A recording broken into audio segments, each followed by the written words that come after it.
go.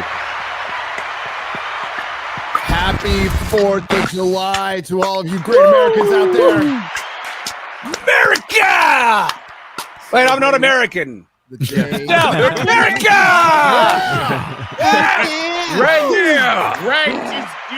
Rent is due. Celebrating the day We're not George paying Washington flew his giant bald eagle and defeated the syphilis-filled Mad King George, and we won the day. And Threw that Britain tea has in the never recovered. Hey, Well, that's the what happens with sequel, inbreeding. the sequel is called Empire Strikes Back. Okay, so Yeah. don't start fucking throwing yet. Just waiting. You guys would have had Fighting a you chance if 300 you years let all the Abraham goddamn Muslims Lincoln. in. Now you're done. Yeah, yeah. You are George Washington. I am your father. Yes. Alu Akbar.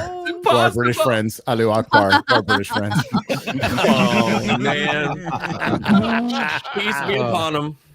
So before we start the show, I could see everybody in the little windows, and Chrissy's there doing her selfies for the Twitter. Oh my God! Friday Night Tights. I was cracking up. Can't wait to get all the notifications of people going, "You look so pretty. You're so hot." Oh, Oh my my God. God. She did it Not last enough week, and people someone are saying it. did it last week, and someone just tweeted, "Is that the same picture as before?" It was like, Wow. reuse selfies. I would never. Let's just not talk about what she gets in her DMs. Don't want to bring attention to that. This is Friday Night Tights. It's the 4th of July, so we brought a Brit on today. Welcome, Little Platoon. Thank you so much. Although, is it really because President Bill Pullman in 1996 said that if you win the day, it will no longer be known as an American holiday. It will be the time when the world stands up and says with one voice. So technically, because you did win the day back in 1996, it's not your Independence Day anymore. It's everyone's, and that means it's mine too. So, Yeah. That's if aliens invade, not illegal aliens. Okay. There's a difference. Oh, I see where I've gone wrong here. Yeah, Yeah. the green ones, not the brown ones. I'd say Will Smith's more of it. Oh, don't worry about it. he's getting invaded. Yeah. Wow. house. The ones like Namor, not the others. Right. Diddy got off. Yeah. Sure Wow. did. And then he also is not guilty, but I mean, Yeah, it's the videos that he got off to that's the problem. yeah. Totally innocent. Who knew? Oh, yeah. Big shock. So that's our gay black rapper segment for the day. Diddy's going to walk and have more That free Obama parties. video saved. And Hollywood is happy. Hollywood is happy. Yes, today we're going to talk about Ironheart, which it was a long week, guys. It was a long week, but we finally made it to the finale. And it was one of the worst things I've ever had to sit through.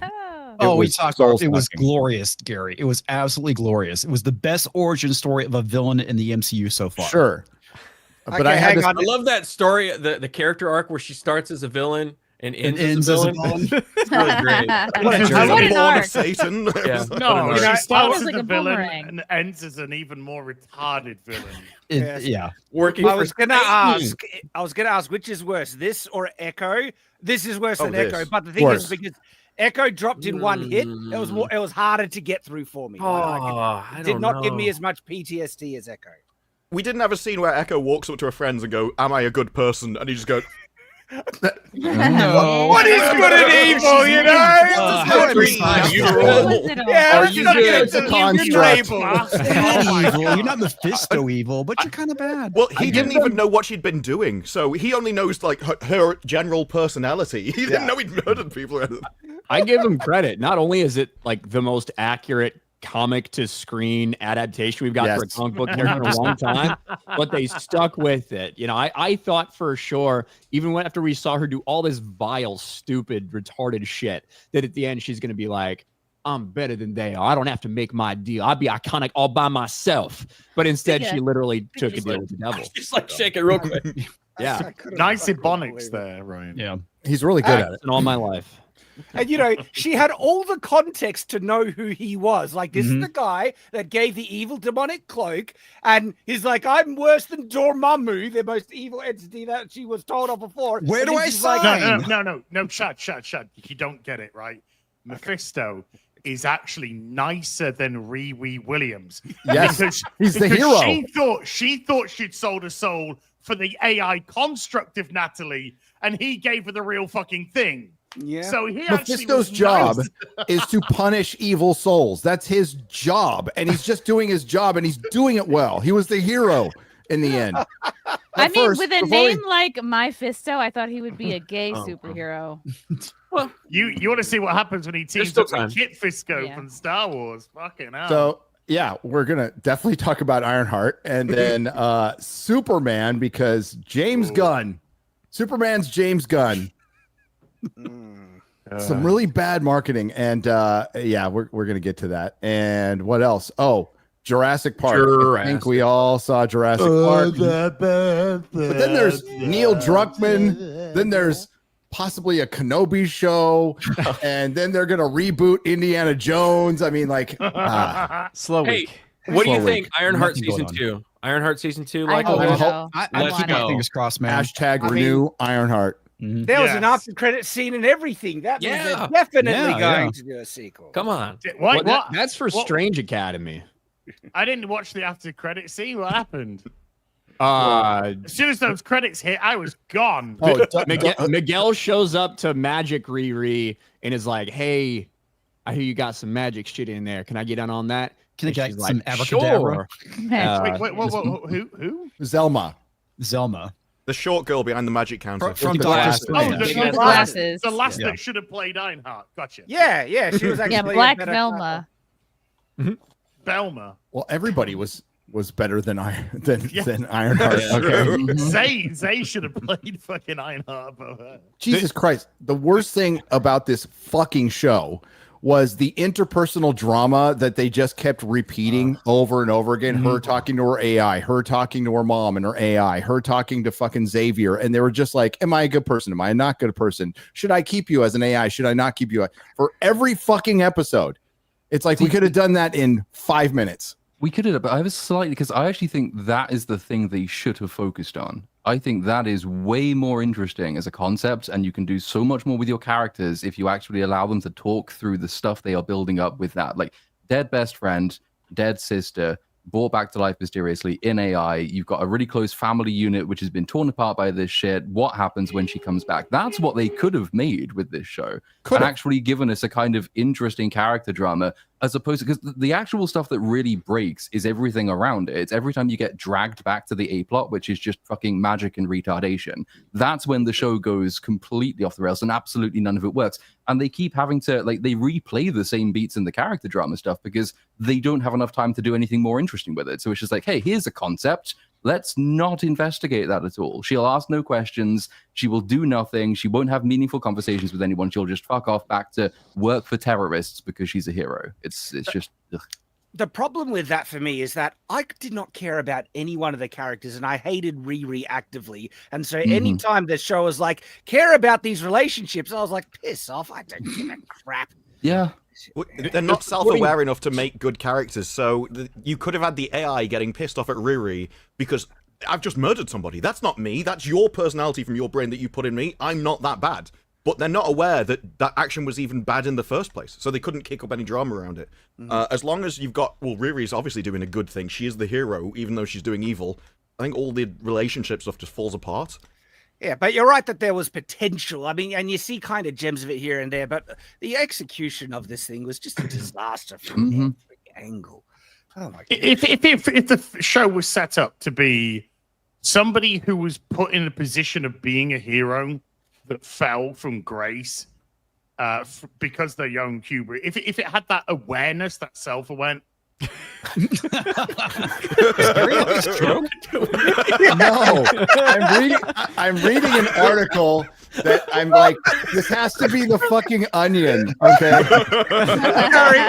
You look like an old guy with Joe a scope. No joke. You guys are all there. You can see like the sparks emitting from his head. No, You're almost making like an Obama. finish your thought. You're doing one of those Trump impressions. Oh, look, I'm Riri Williams. I'm a retarded genius.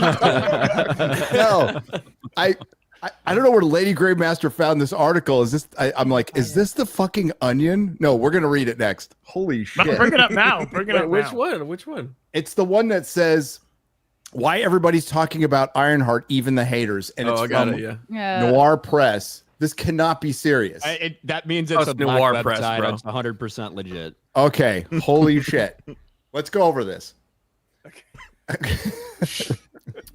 Remove. There you go. All right. Noir Press. Noir Sounds Press. legit.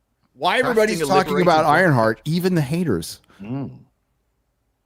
Ironheart premiered in its first 3 episodes on D+ on June 24th, and we know all this shit. Everybody has to start with shit we know. Amid mixed reviews and heated online debates, one thing is clear: this series sparking critical conversation across Black communities and hater communities. Is it not racist if you don't capitalize the H in hater? Because we are also people. Yes. So if you capitalize in black. Well, we're not political haters. They're politically black. Yeah.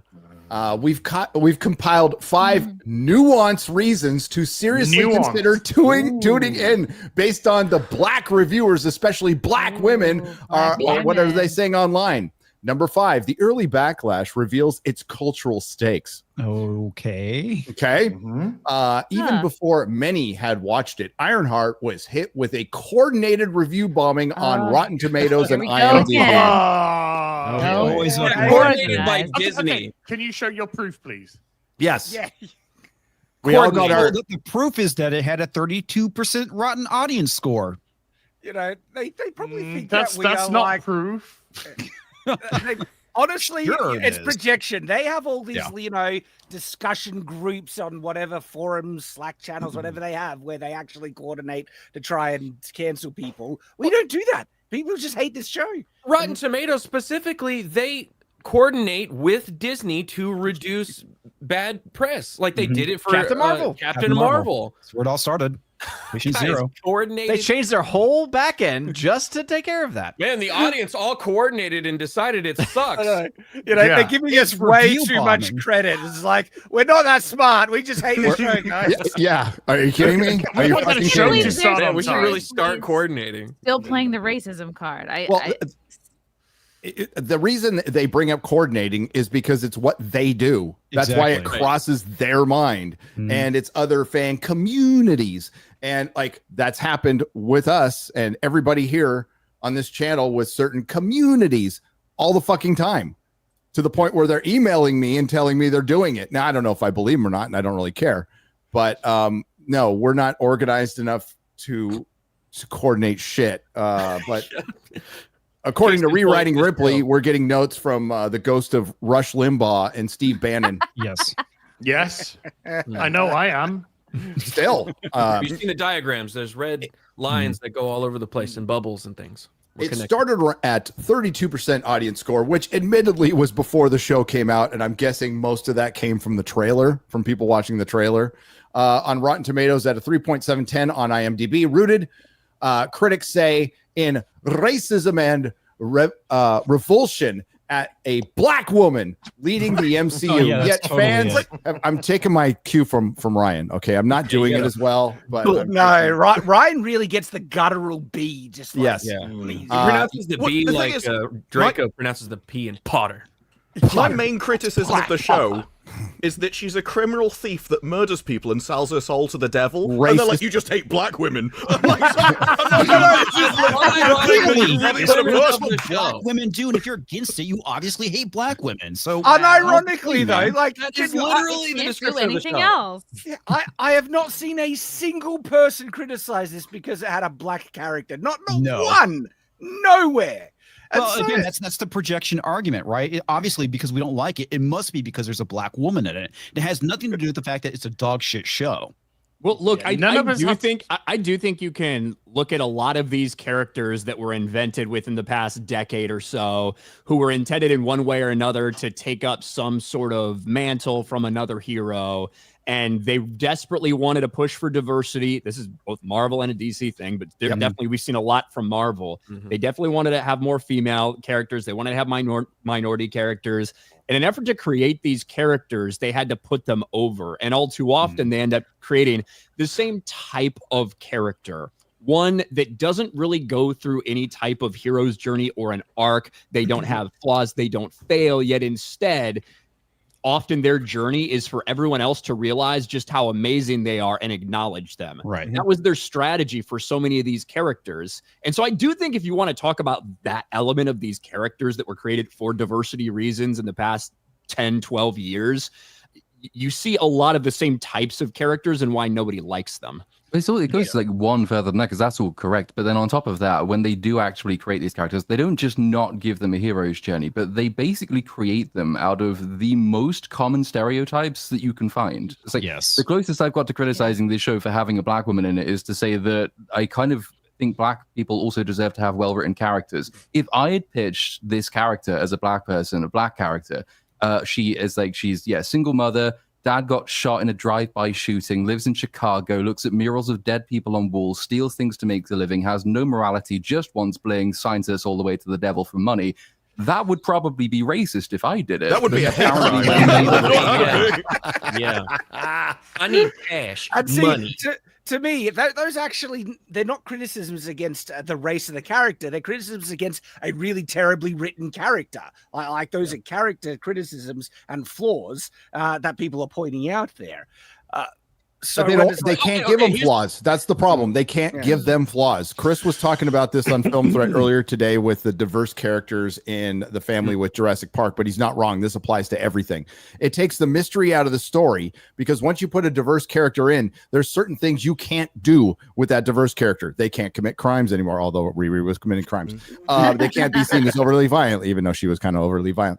And they can't be killed. There's plot armor on them automatically. When you see a diverse family in Jurassic Park, you're all, well, none of them are getting eaten by dinosaurs, and we see that across the board. So it limits your art, and that's the problem. You're treating them with kid gloves because it is the bigotry of low expectations. And that's what happens when you cast producers, writers along with actors. We saw that with Kenobi. Everybody knew that the Sith wasn't going to end the show evil as a Sith. That she had to have some kind of Reva, Same. That was called right from the Battlefront 2. start. Battlefront 2, the same exact thing. Diverse, powerful woman. Starts off on the Empire, say her name. I don't remember that shit. Nobody remembers. I mean, immediately, like the second mission is already out of the freaking Empire. So it's you're locked off from creating interesting characters with good character arcs. Yep. Yeah, or they go down the acolyte route, which is they identify with the Sith and they want to make the Sith the good guys. That's this is the show. Yep. This is the same thing. It's the same. So 32%. So yet fans have rallied. Rotten Tomatoes user score has recovered to about 60 to 69%, 51% now. Yeah. This push and pull underscores why the show matters to conversations about representation and fandom bias. Why? Fandom bias. No, why? You haven't explained why. All you've said is critics have boosted the score back up. They used the word nuance. They weren't actually. They weren't actually going to practice it. They just used the word. When you say nuance, it's usually followed by you explaining in fucking retardedly autistic detail why. If they want to have that statement, it's like that's not a nuance. Sir. If they want to have that conversation about representation, it's like, we could go there, because I think shows like this push representation back like multiple years because it's a disaster. And I wonder, how likely shows like this will be made in the future. Not like hopefully on the quality and writing level, never again. This one ain't like coming if back. you want shows just with representation, like maybe Hollywood's going to get the wrong message out of this, because people don't hate this show because it has black people in it. They hate it because it's a terrible show. They hate it because every character is an annoying stack of fucking shit that I want to die, right? Yeah. Like the drag queen, maybe the worst character we've ever seen in any Marvel property ever. the trans Wonder Twins, Oh, stupid and dude. cringe every time they were on screen. Pronoun Right. crew. Like when that's your representation and you're bragging about that representation, literally running ads specifically preaching that you have a man pretending to be a woman and a woman pretending to be a man playing these roles in the MCU and how excited you are for that. Oh, then you go, oh, great. What do they do? Oh, they steal things and murder people. Oh, Yeah. The culture's moved on. This is 2.5-year-old project that completely the world has changed. We are not the same place. Culture's moved on. This shit don't work anymore. Too bad. So sad. Nobody likes it. Well, Maybe it's it's like because the we term don't, at we the don't end of like that it because we're not paragraph. black. At the Maybe end of the it's- paragraph, it used the term fandom bias, which is just another way of saying what the audience wants. Yes. Yes. Yeah. And that's what I wanted to Yeah. get to is their view of fandom, which is that it's pockets of communities when it's filled with individuals and they don't fit into the labels that they have been trying to. That's the craziest thing is I hate to invoke the Gen X shit, but like we try to avoid being labeled like our entire generation. Now half my generation call them fucking Gen loves it. X. Yeah. I know. And you call them Gen X, but like, well, that, yeah, that was fucking Pepsi, and MTV, but, then they do this and they don't understand what fandom is. And there are always going to be criticisms and nobody would have given a shit if Riri Williams was actually an interesting character. But as Ryan said, she is just this foul in the comic books.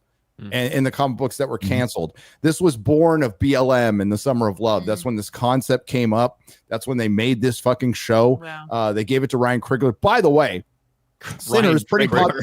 Ryan Coogler. Coogler. That's the Coogler. In relation to Adam. Adam Coogler. Is that what his name is? Pronounce their names properly, all right? No, I won't. I refuse. No, and that's, you know, what we're in with this is just Marvel repeating its mistakes. We have been talking about this before. We would hope this is the MCU in its final form, but it's not. I wish it were, but it's not. And it really does need to end because this thing sat on the shelf for 2.5 fucking years. They tried to re-edit it a dozen times. There's a tweet, which we don't even have to bring up out there that from, what was it? Marvel, some fucking Marvel stand tweet. Marvel updates or whatever that said, well, this was the least reshot show or the second least reshot show because they didn't give a shit. Qualifier. Yeah. Wow. What the fuck does that even mean, though? It means they didn't care enough to reshoot it. They just needed to shit it out. So I want to know what that, but no, I want to know what that means to them. Well, that's like nailed it first time. So the script was perfect, everything was great, all the actors Right. were on Chef's point. kiss. And it's dog shit. Chef's kiss. Yeah. Uh-oh. So Ryan's Lost Ryan. committed. He's Uh-oh. 41%. Lost to Ryan. Ryan. That Ryan. was the last straw for him. So number 4, Gen Z driven energy amid moral complexity. Moral complexity. How many What? Am I a That's bad so person? Wow, It don't so matter. nuanced. Is moral complexity code for evil? How many Right, excuses right. can we Moral make for nicking relativism. something? The fucking show, she asked, am I a good person? He goes, it don't matter if you're good or bad. It's only whatever you think. Like, no. It does matter if you're good or evil, Riri. It does matter. In the same episode, Just in the get that same money. episode, they have the white guy, bad guy that's in jail now that she framed because she left his fucking tech in that place. He tells her straight up and says, "You're a manipulator. You're an awful person. You'll never take responsibility." Like these are all things that she should be hearing and she should be like internalizing and dealing with. And then 2 seconds later, her boyfriend goes, "Nah, don't even matter. Whatever. Well, It's whatever you want to do." Here. Like throughout the entire series, she keeps getting told that she's a bad person. And people are like, oh, she's a hero. No, she's a bad person. She's heard it from the main villain. She's heard it from the guy that, you know, got thrown in jail, from, you know, her own AI saying you are a criminal. Yes. Because I love the line when she actually tries that, and I'm not a bad person, I'm not a criminal, I'm an engineer. It's like, fucking, Hitler was a painter, but he was still an engineer. A lot of engineers from the SS. Yes. You know, Nazis Also had a bad lot of people. engineers. Reviewers note that Ironheart feels tailor-made for younger audiences with its fast-paced Chicago setting and tech meets ethics narrative. What? This That's is what worse. kids like these days. Tech We're teaching meets kids ethics? crime. Oh, because of the AI part of it, because of the. I don't think What? I think it was the small, tiny little bits of conversation between fucking Han Solo and Riri about what are you gonna do with this, like stuff like that. I think that's the small bit of ethics that were involved. It's Yeah, but he was saying, minuscule. I want to help people. And she's like, that's sus. I'm like, is this the ethics we want to be teaching people? Which is funny. Is it because they said sus? Is that the reason why? I just want to be left alone while I compile a black market of fucking illicit arms to sell. I'm like, what?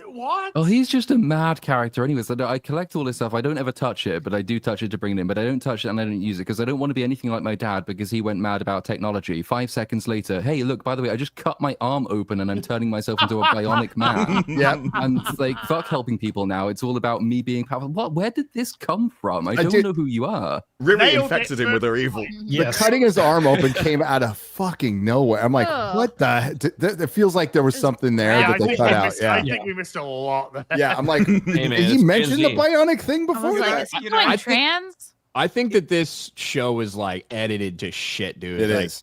The entire magic, how the magic arc comes around, they go to a black person store and all of a sudden they're in a fucking wizard's den is like A black person. A black person store? It's the mom's friend. it happens A black so person quickly. store. And then they all leave of a a flip sudden on they're it as into well, magic. right? It's like, Yeah, they yeah. go there and it's Oh, like, that came out of freaking nowhere too. It's like, When they oh, go I just there- happen to know somebody who can travel between dimensions. And it's where her mum do buys some- sage. That's all. I gotta Black do some magic. shopping today. I gotta get some bread. I gotta get some Tic Tacs. Oh, and I must pop by the black person store. They're called bodegas. they flip on that as well because like that scene is like, no, it's so possible, like so dangerous. You have to leave now. Don't ever experiment with any of this stuff again. Then 5 minutes later, hey, why don't we use this magic to give us infinite energy for the suit? What could possibly go wrong? We need to use the dark evil magic. But even though, like, when we were told it was dark and evil, we said we weren't going to use it ever again. But all the characters in the show do this. They will say a thing, and in the next scene, they will say the opposite thing. And I don't know how this has happened across the entire cast, but everyone does it. It's the What not, it's fine thing. It was also a repetition of the Shang-Chi thing where she didn't get trained by anybody. She just read a book and then invented a whole new bit of magic that was Right. better than anybody else's magic. And we never saw her use it before she used it in the fight. Like that was Yeah. it. I can't understand the people who wrote this because the contradictions are so blatant and obvious. You'd think even an idiot would notice it, but they actually edited this show to be like this. This is like the best version that they felt they could It's make. the best. Well, I've already talked about it, but my Marvel guy said we edited this thing to shit. We tried everything we could. It's the worst thing we put out. It makes wow. Echo look like LA Confidential. That's his quote. Right? And That's you that know, person's what job. would be remarkable is if this version actually is like a huge improvement from what they had, which just makes me think, what did they have? I would have have said said release the original cut. When are they going to figure out that intersectional communists are not good writers? Yeah. What's the Yeah. hashtag for the cut? The release. I guess the Ironheart cut. Oh, God. The commie cut? Release the commie cut. return cut. Release the retard cut. Recut. The Guardian describes it as frenetic, aimed at the younger end of the fan spectrum. Oh, God. The- Poorly You cut. The Adderall Yes. spectrum. I don't know. Yes. I don't but know. Saying we're on the spectrum, I'm like, I'll give him that. You know, I'm not That's saying we're insulting to not. people with I just like, autism. where are we on it? You know, we can, that's a debate for an entire show. But some viewers raise concerns about repetitive moral messaging and uneven pacing. Guardian even suggests it veers into repetitive moralizing. Oh, wow. Oh, what is the Guardian? Are they The Guardian sounds Racist? racist to me. are the people at Guardian racist? It would have been such a well that What's next going on with edit is this? just ridiculous.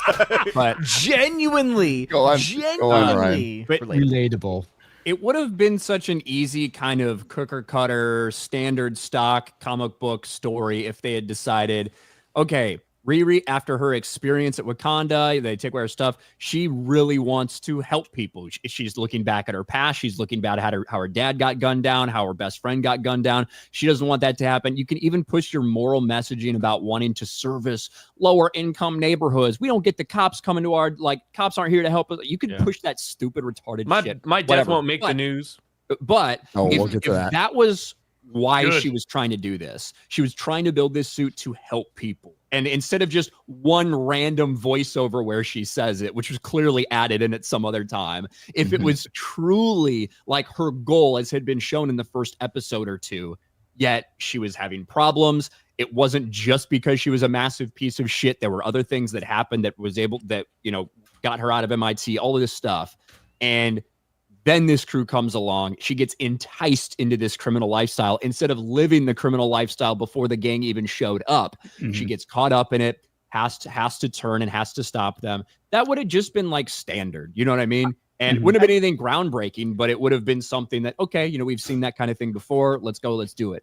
But what would have worked even better with that, Ryan, with what you're saying, is that instead of jumping on board with this obvious group of criminals, if the criminals are just saying, no, we're actually a group of we're heroes, and we are taking on these, corrupt, evil, corporations and stuff like that right behind the scenes to make her think that she's fighting a good fight and still has that hero arc.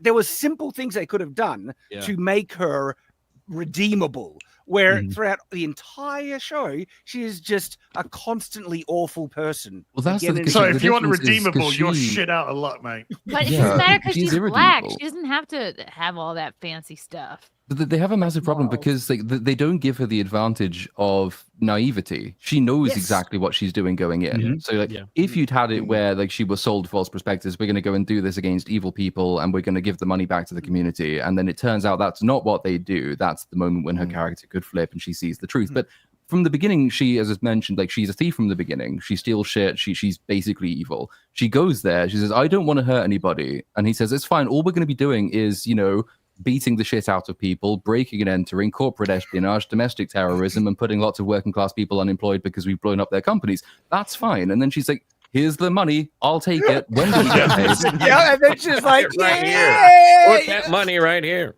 There's even a line at the end where the guy says to her, you could be out there using that suit to save people right now from fires and crime. Instead, you're here after more power. You're a criminal. Yep. So number 3, Dominique Thorne's Riri is genuinely relatable. Indeed. To criminals. If she's relatable to you, I think you need to hand yourself into the police immediately. I too was thinking that To criminals. Because you're likely to commit a crime and murder people. You could go Hassan Piker on the internet. That's what I'm saying. Wave a gun around? I wouldn't pay to watch Hassan watch this live. Just to see what he thinks. There is near universal respect for Thorne's portrayal. What? Wow. That is, Wait, what which universe? universe? We're just that saying is- things now. We're that just is fucking true. That is true when it comes to the critics. And that is where we can bring this entire thing around to black leads and how when you have shows or movies that are complete and total dog shit, you see a lot of the same types of reviews. Oh, well, it's a little bit up and down. Well, I don't know if that really hit as well as it should have. But the star, Sam Wilson, was amazing. Oh, Riri Williams is amazing. There's this insistence, even if you post a critical review of the show for the big media critics, they have to praise the minority person of color lead so they don't get called something. And that goes into the casting. And don't think it doesn't. Okay. But you're absolutely right. While acknowledging moments when even the show's tone falters, Gen X voices have noted these nuances. Some critique the dialogue or tonal inconsistencies, yet praise her grounded performance. In other words, we can't criticize the black woman. Yeah. Or nicking things is really relatable to me. As a person, Disparu, who used to nick things, I don't find it relatable. You're like, actually, this is quite realistic. You know what she should do is just return all the items back to Target. That was an idea I had a long time ago. Jerry was just stealing shit to get high, not to become iconic. Yeah, no.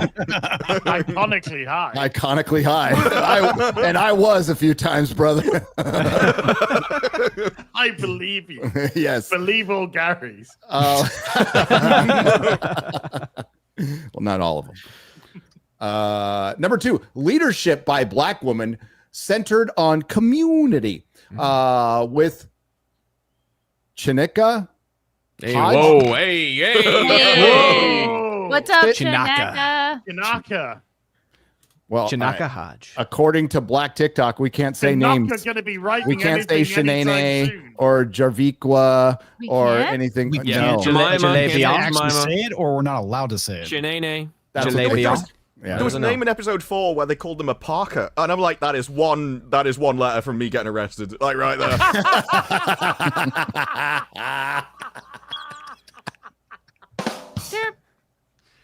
Oh, wait. Especially in the UK. Shanaka gonna write Ironheart ever again. With Chanaka Hodge serving as head writer, executive producer. This is Marvel's first series by, for, and about Black women. So my question is, why do you hate Black women? Yeah, damn. Yeah. Yeah. What do you got against You her? are Well, not clothing. Not gonna giving work your here best. anymore. Yeah, Yeah. if this is any indication, then it should be the last. Yeah. Yeah. Not great advertisement. Her poet sensibility and I don't hear anything. community focus shape both narrative and tone, embracing vulnerability and creative generosity. Viewers report that this perspective is tangible on screen. I haven't seen one receipt, by the way. Viewers report this. Creative generosity. What the fuck is What that? does that mean? What does that mean? I don't know. I don't gobbledygook. understand. It sounds like commie Noir, gobbledygook. tell me. Yes. This is my favorite. This is where I have my stroke. Oh, Christian. This is where I have my stroke. There is a great That is video about core. this. There's an interview that she did right at the start. I think it was on The View, where they're like, oh, so you went to this place, this engineering place for black girls, and they can be inspired now because they can see you on the screen. I'm like, they're already at engineering school. You're just pretending to be what they already are. Like, Number 1, STEM representation at its core. Yes. Sake. Someone needs to kill that hood cricket. we'll discover the problem. Ceiling birds. We're still doing the we need to get women in STEM thing. Look, women don't want to get into fucking No, STEM. It's been don't 10 years like it. and you've been trying to get them in and they're not fucking interested. It's They want to- available. this time, They can Gary. They go want to to be one. assistant editors at a publishing company. That's We're what they want to very be. much aware of STEM. Or on Just OnlyFans. don't Want it? Yeah. All women. At the heart of Do you know what Ironheart. they need to push women into? Decent fucking writing classes. I wondered where that was going. That could have gone anywhere. Kitchen. The least offensive thing. Fucking top it. At the heart of Ironheart, is a brilliant Black woman in science and engineering, There feminine, isn't. But it's ambitious. not. No. isn't. She was She fucking steals stupid. shit. Oh, She yeah. gets Yeah. kicked out of college, and then Is she she solves her feminine? problems with magic. That's not STEM. That's it's It might be fucking feminine, magic. though. I think we I mean- should teach young black girls that if they get a job at a prestigious lab, then they can finesse shit and they won't Yeah. notice. I think that's what we're doing. She constantly pulls like the most crazy tech out of her ass out of nowhere, like a watch that can project a shield or a little thing that can project a hologram that is Yeah. greater than what Tony Stark had ever had, right? And she never thinks I could sell this for millions of dollars. I know, yeah. There's That probably was- a practical application for this somewhere, like actually being the force field that it is. That I don't know, a bunch of rich people in Hollywood would use. You could sell the shit out of that. Diddy But no, parties. as Az said, she gave up making billions so she can make thousands. No. That was No. a great line. She gave up making billions to steal thousands. To steal Yeah. thousands. Yeah, yes. As it's cultural. Wow. You don't understand. I'm Why watching this make thing. billions when you can steal thousands? Yeah, That's it's shocking the logic of this show. And I'm watching this thing thinking, where the hell is the energy source for this watch that can project a shield? It's I can solar solar. Solar and wind. Solar! Girl It must be magic. solar! And by the way, the solar and wind was powering the previous suit pretty well, and now it can't even need magic for this new one. And this Black new girl suit magic. is doing... It's not the doing sun. anything The more sun has a than lot the of other energy in it. I guess. That's not even the most water impressive power. thing she's got. Like, this is a woman who can attach her brain to a laptop and accidentally bring back the dead. Like, that's a sellable thing. Dude, in all think. fairness, I it only think took so. 4 hours to download a brain. She took the amazing like 25th century Wakanda AI and replicated it. Like she Yes. she stole that too, but she In her replicated sleep. it in her sleep. But then her mother comes and is like, "Can you make one of my dead husband?" She's like, "Nah, Nah. you could do that." He's Like, a there's, man, I can't do it. absolutely nothing to say you couldn't do that. I'm pretty sure there was an entire Avengers movie where they created an AI, and it was a fairly big deal. It's not easy to do, and you can sell it for loads of cash. But she never thinks of that ever. The best part is that was the whole premise. The AI stuff was what she really needed like millions and millions of dollars for, right? Yep. Mhm. She even talked about that in the first or second episode with Xavier. It's like, I can get these pieces and this stuff here to do this, to do that, but what I really need the money for is the AI. And then overnight on a Dell laptop or some shit, she fucking creates the AI and then she has it. So what does she need the money for? They give her everything she wants, the suit and the AI, before she goes on her first mission. And then rather than try to figure out what the AI is, which is potentially this massively most important thing that's ever happened, not just an AI you've created in your sleep, but your dead friend has come back to life. She gets a text and say, "Oh yeah, I've got to go steal some money for now no reason at all, except that I'm a bitch." And that's it. And we get no conversation. Gotta kill some people to get 10 grand BRB. And then I'm gonna invent overnight a fucking pendant that's gonna be able to store you and move you around to any remote location that I could possibly want you, and then have you reappear in front of me as an interactive holy shit! Just patent the fucking thing, you dumb cow. And she makes the holodeck in the end. She Like does. it changes the entire room. Yeah. And do you remember when Tony Stark had to have an entire table to project things, and before then he had to have an entire room with holographic projectors to even get a fraction of what she's getting with a little pendant? It's Yeah, Another it's thing she black girl stole. magic. That's I right. just don't understand. Didn't just steal equipment; the writers stole ideas. Well, yeah. At the heart of Ironheart, I'm going to read this again, is a brilliant black woman in science and engineering, feminine, ambitious, and human. In this time of a crumbling world, surviving the dystopian harm of the white tech. What? Wow. Broligarchy. The white tech broligarchy. That took me a minute. I'm definitely using that from now on. Yeah, that is gorgeous. The broligarchy. This type of representation is urgently needed. No, it's not. What? Not really. Bro. That's all Elon's emails I can are. tell you that there are black women that do work in tech. There's black men work in tech. That the people that are interested in entering into tech jobs will find a way. Yes. Yeah, why even if are they we said giving Nikki. tech a color all of a sudden? It's because they're going after a white African. In this Yeah, time well, of a yeah, I mean, crumbling they- world. Let's be honest, like that's clearly What, like, like- oh yeah, Elon Well, Musk. they The do that in trying to episode invent 2, white right? Africans, it's been done. It's okay. It's been done, guys. But that's the Elon Musk character in episode 2. That's the tunnel system. Elon Is the Musk. Las Vegas humans. I love Elon Musk. But that's like they try like, what are the examples of evil Perfume. white tech broligarchy in the show? There's a woman who is she is Sheila Musk. She builds the Las Vegas Loop in Chicago, which probably employs loads of people, and like there's careers made out of that. There's jobs, and eventually it becomes mass transit, and it benefits everyone. And they say, oh yeah, but she's rich and she damages the community. Then they go after a fucking giant hippie creature, and it's like, what does he do that's wrong? He puts all the inner city. No, you were right the first time. You got He it puts all the right. inner You got it city right the Chicago first time. farmers out of work. All those famous farmers in inner city Chicago. Yeah. Inner shitty. That's their examples of the evil white tech broligarchy. They're actually good people, and in one case is a self-made Chicago billionaire. But no, But we if can't be that having that. They're evil. In all fairness, though, that hippie was a bit retarded because he thought the villain was going to cash a check. To be fair, they gave their name, address, social security number, and everything to the last one. So There's somebody on this panel who still uses them. Gary. Checks? Yes. Yes, we do. Is it Well, Odin? why? No, it's me. Oh, You Wow. get fewer fees, dude. They're You better see how than much that. you're getting You would've- dinged with electronic payments? They're as good as IOUs, right? They are. You want to hold on to this The one. Christian Science Monitor emphasized how the series connects young people and science, spotlighting a black girl genius as the hero for anyone invested in uplifting black women in STEM. What? She's this is evil. your selling point. She is evil. She's not a role model. No.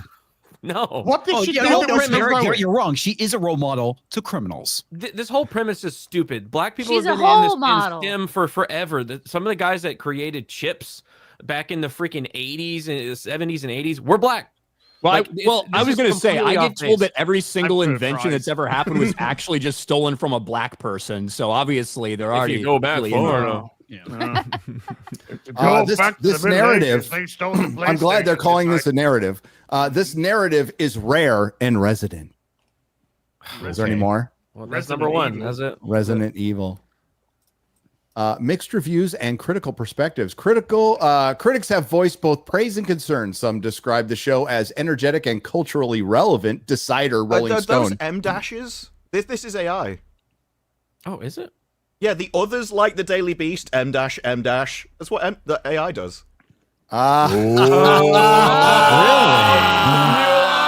Interesting. She got Natalie working on it. Yeah.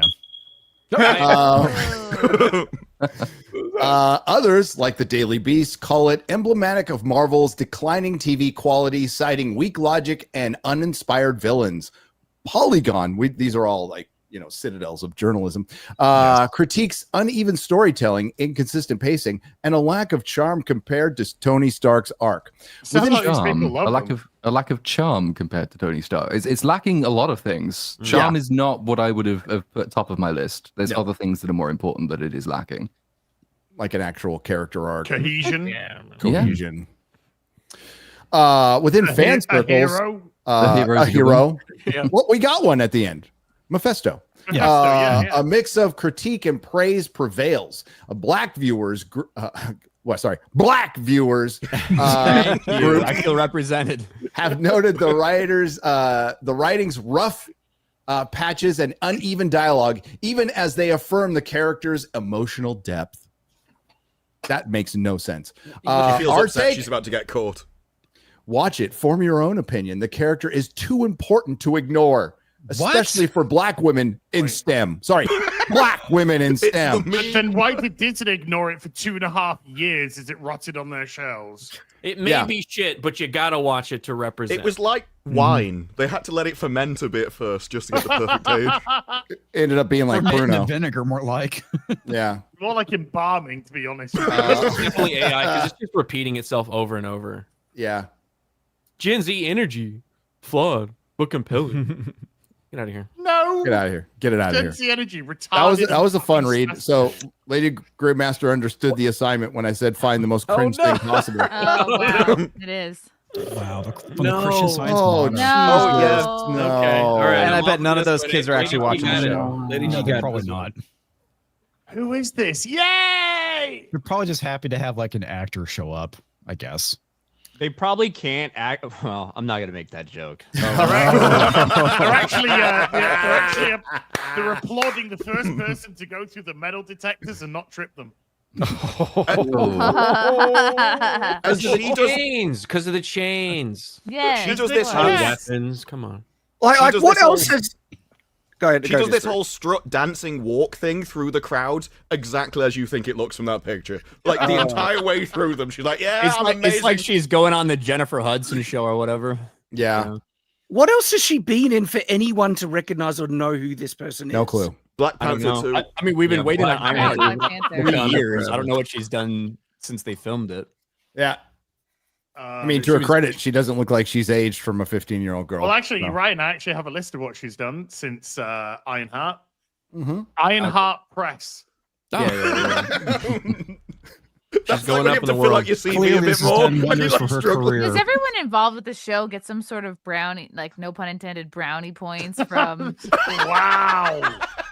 from every, like, you know what I mean? It's not good, so they must get some points somewhere for it. Do you know what I mean? Yeah, Disney gets to pat themselves on the back. Say they made a black produced show. It had black writers. It had black actors. It had all that stuff. So they can But, go. but you have to remember, like you have to remember when this was made. This was Yep. filmed in like 2022. Okay. Right.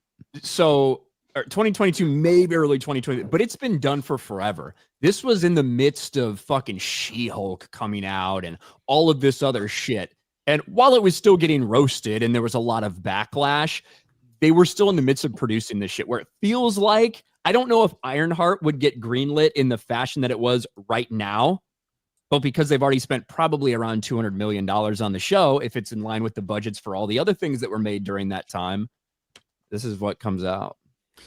That's what comes out. And then they waste Mephisto on this, which Sacha Baron Cohen he was like fine. Like, I think he's getting a little I believe he overpraised. could play a really good Mephisto. I think he like could. it. I In think a the good potential movie or He's like, something. my something good, wife. he would be fantastic in the role. But they like Would wasting you it. like to see a conversation between him and, I don't know, Doctor Strange or something, or Loki? Yes. Right? Like, Mhm. Any Yeah, that'd be character we cool. cared about? Oh, him and Loki from the past. Yes, right. absolutely. I'm talking about the Absolutely. better versions of these characters, not the worst versions. Yes. Yeah.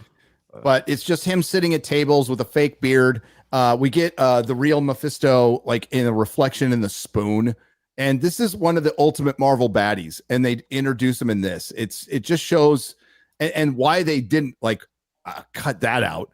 I know it's important to the end, but where is that going? And the thing is, they are mixing some of the Doctor Doom stuff now, and they have Riri doing it first, mixing magic with science.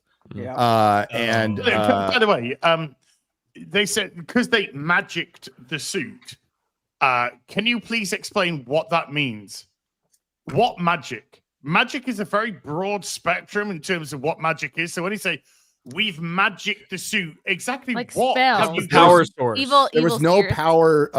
power sec rules in this at all. So the Hood, who can teleport in the comics, but he just turns invisible here. But they never really explained the Hood's powers at all. Mhm. They showed a couple of magic bullets, which he could have easily just snuck up on Riri and shot her in the head whenever he wanted to. But he decided to clearly just send out the teleports, Trans he- Titans. And sits in cars at will. Trans Titans. And if they actually cared about the world building of the MCU, there is something that you could work with. Like when they introduce magic with Doctor Strange, they literally describe it that they draw in energies from other dimensions, and that's where the magic comes from. Mhm. And so it's okay. They've established that, That was energies from other dimensions, and the whole arc could be finding a way to find an energy that's compatible with real world technology And- that you can draw in from another dimension. And you need to be infinite careful which dimension you Mhm. draw it in from, Yes, exactly. and they just kind of, it's a But in this they one, just they put can't they put a different rule on it as well, which is that magic has costs, right?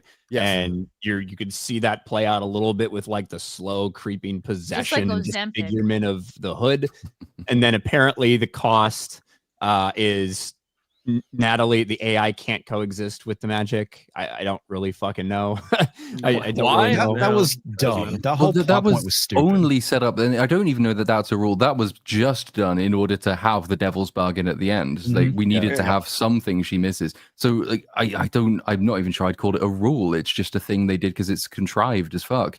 I'm will saying that's always- a rule that they put in there, right? And they Yeah. haven't really done a great job of displaying it, but that's like they went out of their way to state that little magic Riri. I There is a believe game that Mephisto, explores though, that. 'cause- sorry, I believe Mephisto because he says you won't miss it, and I'm like, no, she won't because For she ain't Soul, fucking yeah. got one. He gets cheated on that. He's like, can I have a refund, Yeah. please? Yeah. It's like, wow, this is it. The first double bargain that he actually comes out worse. I'm all in favor of them like, bringing in rules because one of the really frustrating things whenever magic comes into anything is that there are no rules by which it operates by, and then you end up in the ludicrous sort of Doctor Strange 2 position where he just summons giant cats for no fucking reason and then never does it again. It's like, something to stop him doing that would be great. Magic has costs. Let's have him lose his soul or something and go away for a bit. But Yeah. we were already in pretty tough territory with magic, and then with nanotech, which functions like magic as well. Now you've got magic with no rules, nanotech with no rules, another kind of magic with no rules. I'm not really looking forward to seeing how these things fuse together in Avengers Doomsday because I just don't think it's going to make any sense at all. Yeah. Well, the more interesting plot line is when they don't fuse together. So there's a game called Arcanum where it has magic and technology, and because science is based on like the laws of physics, and magic breaks the laws of physics. When you bring them together, they start messing with each other, and so neither of them work correctly because one's trying to bend gravity and the other one's trying to force rules onto magic. I think that's far more interesting than just having super powered technology things and then just never explain it, because you can't explain that. She tries to in this. She looks at some shiny metal stuff on a piece of fabric and goes, "It's internal combustion." Like, Yeah, that was ridiculous. I was like, what the hell? That's not how internal combustion works. No. And on the note of like magic has a cost and she loses her AI friend, it's like they have no idea what she could have copied the AI onto a backup hard drive at any point and just booted it up again. It's like it's burnt out of the suit. The writers do not understand even the most basic principles of either technology, world building, consistent rules. That's the problem with like technology, establishing you have rules. To be smart. Well, yeah, that's what establishing rules would be great, but there's no way that they could follow them. No, It would destroy them. What comics just said, you need smart people to write this stuff. Back in the day, smart people wrote science fiction. People who actually went to school for science or actually worked in it or, had practical life Or research experience. But were they Research. diverse? Yes. Some research. Yeah, no, none of that happened here. Did not be. It's just coincidence. Or did a lot of coke, like Philip K. Dick. He's just When another He you still have- did research. He was just coked out while he was doing it. when you have dumb people that are writing over their heads, when you're supposed to have a character that is brilliant, they seem retarded because that's who's writing it. When you take, I don't know, a character who's supposed to be a genius like Grand Admiral Thrawn, and you let Dave Filoni write him, it turns out he sounds like a fucking retard, and he might want to have sex with dogs. Thrawn planned that. He planned being the retard. But you're absolutely right. Like the comments that the cloak functioned like an internal combustion engine really rings like they have no idea what an internal combustion engine is. They just think it sounds like techie and complex, so they just threw those words in because gobbledygook, right? So Well, yeah. I think they the cloak searched, where has does a a car's power fuel. come If from? we reverse And the it pulls in polarity in the air. quantum field, we'll get tachyons. That's all you gotta do. Oh, okay. I guarantee you, they asked AI a question like, "How is a car powered?" and they just said internal combustion engine. They're like, "Okay, that's fine. That'll do. Have you tried reversing the polarity? Yes, I already just said that, but thank you. Like if you don't, it What's it deprives Have you you. tried blowing on it? There's some strong scenes what you could do. Like rules tend to improve your drama rather than working against it. Lots of shit writers consider them constraints and they're inconvenient to have, but actually having them makes scenes much more effective. For example, if it had been established as a rule in this show, you cannot have your AI friend in your suit with the magic. You can't have it. Then you have a scene where she has to choose to sacrifice her best friend AI in order to do the right thing, which is to stop the evil villain of the show. That's a potentially really powerful scene, which actually would have gone some way toward redeeming the sort of the devil's choice bargain at the end when she realizes there's a way around it. Without the rule, though, it just comes as a surprise, and then we have no time to deal with it because we have to go and have a shit fight scene with a demonic werewolf creature, and then she picks up the hood and it's Sacha Baron Cohen time, and it's like, just have a single rule in place, just explain it once, have the characters roughly know what the stakes are, and then your scene writes itself. It's way better, but they just refuse to do it time and time again. Well, you just wrote a better scene. Well done. Yeah. I thought that scene was a little awkward because, of course, we kept hearing Ezekiel in the back room going, "Can you help? Can you help me, please? I'm still here.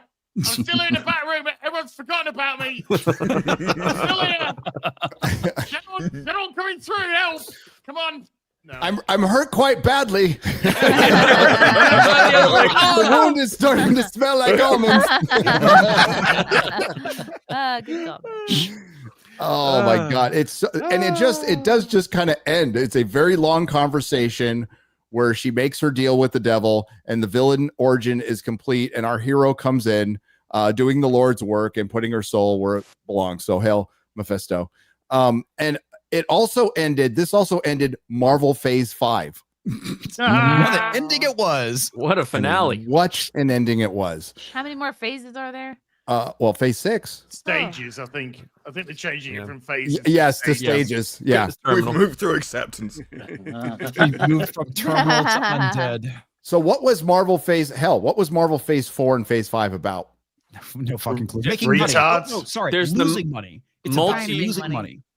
Multiverse bullshit, Phase 4, and then 5. That is a. That's pretty much it. That's the What best is the explanation theme of I've Phase ever 5? heard so Well far. said. Well said. Thank you. Man. No, Phase 4 was about destroying every legacy character with a dumb twat woman.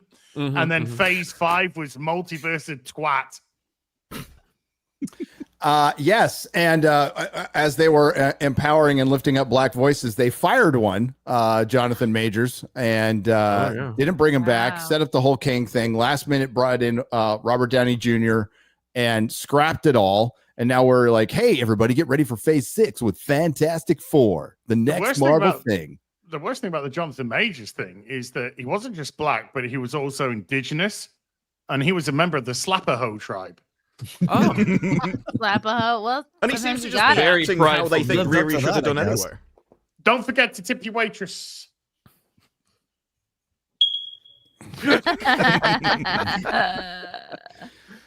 Ironheart is done, and it's created according to Noir, whatever the fuck we just read. It's creating a bunch of conversations that will completely die out within the next 24 to 48 hours, and this show will never be mentioned again. It'll only be remembered all of our YouTube channels. Season 2. I hope there's a season 2. That'd be great. I want to put a second bathroom in my bathroom. Why does everybody look 10 years older? But hey, if we get Ironheart season 2, Acolyte season 2, I'm all for it. I'm absolutely all for it. What about the spinoff? You about that? Strange Academy? It would be. Yeah. So I actually wanted to talk about this comment that she made. Yeah. What? Yeah. The reason she's like, I really hope Strange Academy gets Let greenlit us we can think do it. it because people, used to be able to support Harry Potter, but because they can't support Harry Potter now, they're looking for something else like magical Wow. to fill that role. Oh, for fuck's sake. That's ridiculous. Just I thought take it's back The everything American I said about her Society of back. Magical. oh God, I Yeah, hope so. Dude. She looks high. Is that just her face? It probably is. Nothing wrong with that. Come on. So Hollywood. the Star Trek Academy show, which is going to come out. It could be the last like new Kurtzman project. It was pitched the same fucking way. Gary, It's Star Trek Harry Potter.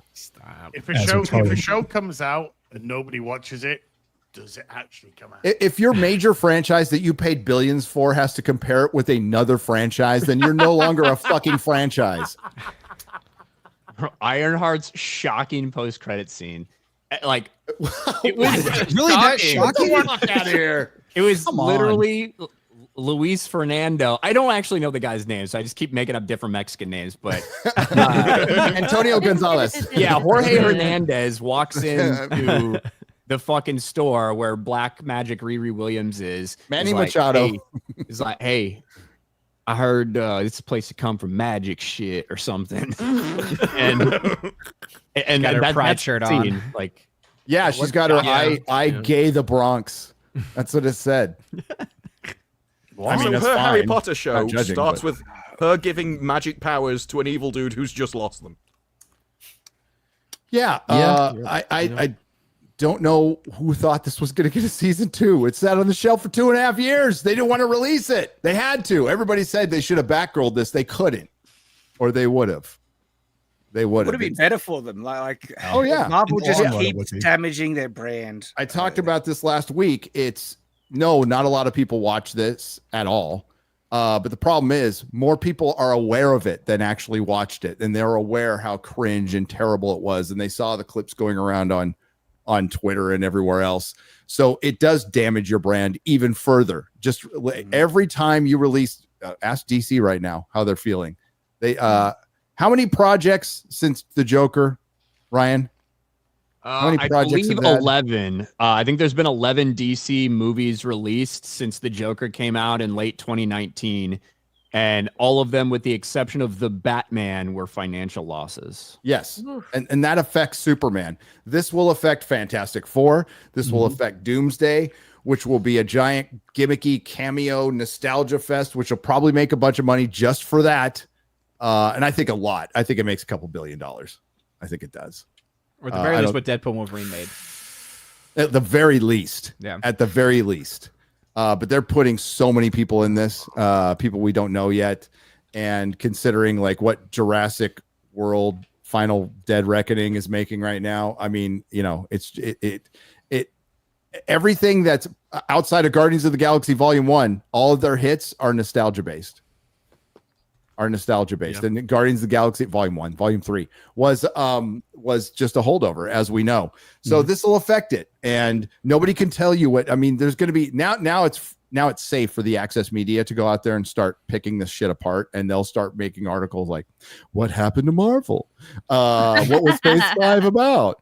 You know, and they'll all start that shit now that it's totally safe. Of course, they'll frame it like we mentioned earlier. They won't like single out any actors or anything like that. They'll just, you know, they should blame Kevin Feige at this point. Like, no one else can take the blame but him. Maybe Bob Iger, but Kevin Feige is to blame for all of this. He weeded out all the people that were part of his creative cabal in the beginning, and he took charge right around when Civil War came out, got rid of Ike Perlmutter, got rid of all. And listen, some of the Netflix shit sucked, but and now they've actually taken away. They worded it very nicely, but the TV has been taken away from him, and they're not going to really connect it to the MCU anymore. It's going to be street level stuff now, urban. Ooh. Like Ironheart. I've got a show for you. Well, hey, Wonder Man's coming out this year. Bet you can't wait. Ironheart proves Marvel's TV output is an absolute disaster. That sounds like one of our titles. Wait a Gary. minute. What the- Hey. It's time for Marvel to ditch TV and focus on making blockbuster movies again. No, because they're not good at that either. Yeah, they suck at both. Yeah. They suck at both. They're not good at that. I cannot read something from the Daily Beast. I didn't realize the headline's Daily good. Beast was hiring alt-right Nazis right now. I know. On that same Daily page, Beast right at the happens to top, be is the something that says Superman skip this. We will. Yes. We will. Hey, the Daily Beast put up a review a couple of days ago and had to take it down real quick. Because they broke the review embargo. Anybody archive that? I don't know if anybody I've archived. You got it? About Superman, and Chris mentioned, at least in LA, the press screening for Superman is 1/2 hour before the fan screening. Wow. And by That's the way, typical? the guy who reviewed Superman is I get it. the same author. I was just checking. guy? The guy who reviewed Superman and that went up early is the same guy that authored Nick the Stragar. MCU pace. Yeah, Nick Stragar, whatever the fuck. Here, I'll put the link here. Was it the same guy who wrote that article? Are you saying? Yeah. Same Okay. guy. Nick, I think this Shagger? is basically a re-upload of Shagger. it on like a different site. I you know what choose mean? to say Shagger. Mm-hmm. The best name. Shagger. It's a better name. Jagger. Nick Shagger. It's He's like a Nick Shagger. Is Good he thing his gonna name cut isn't my Dick. cock off and feed it? Good one. Or maybe it is good. I don't know. Ooh, boy. Ooh, Terrible man. news, Whoa. Superman. Okay, this is from the Daily Beast, by the way. Let's just preface with that. okay? Daily Beast. Terrible news, Superman is final nail in superhero cinema's coffin. And many of us have said for months, for a year, that Mhm. July will decide the future of the superhero movie, and it's not looking good. Yeah. Will it? I've always thought 'cause Superman's a really interesting one in the sense that he's such a well-known character, but Superman, in terms of box office performance, has never been the top or anywhere near really the top of superhero films, has it? I mean, it's Batman is DC's biggest by some margin, Yes, and the by far. Avengers is significantly bigger than anything DC has Yes. done. So hypothetically, Superman could come out. It could be terrible. People will say, "Oh, it's another shit superhero film." No surprises there. But they might still go back to see an Avengers movie, and they might still go back to see a Batman movie. I would have thought Doomsday is a bigger indicator of whether this is a dead genre than the Superman movie is. It will and it won't, because Doomsday is going to be filled with gimmicks. So it's going to give you that false idea, kind of like Deadpool and Wolverine did in Spider-Man No Way Home, because when those came out, they made billions and then they went right back.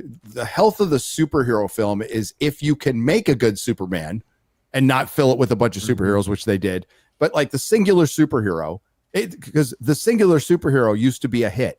Like maybe he's got some sidekick or she, whatever. Well, no shame, but and it would be successful and it would be good. Now we have to fill it with gimmicks, and it's just become.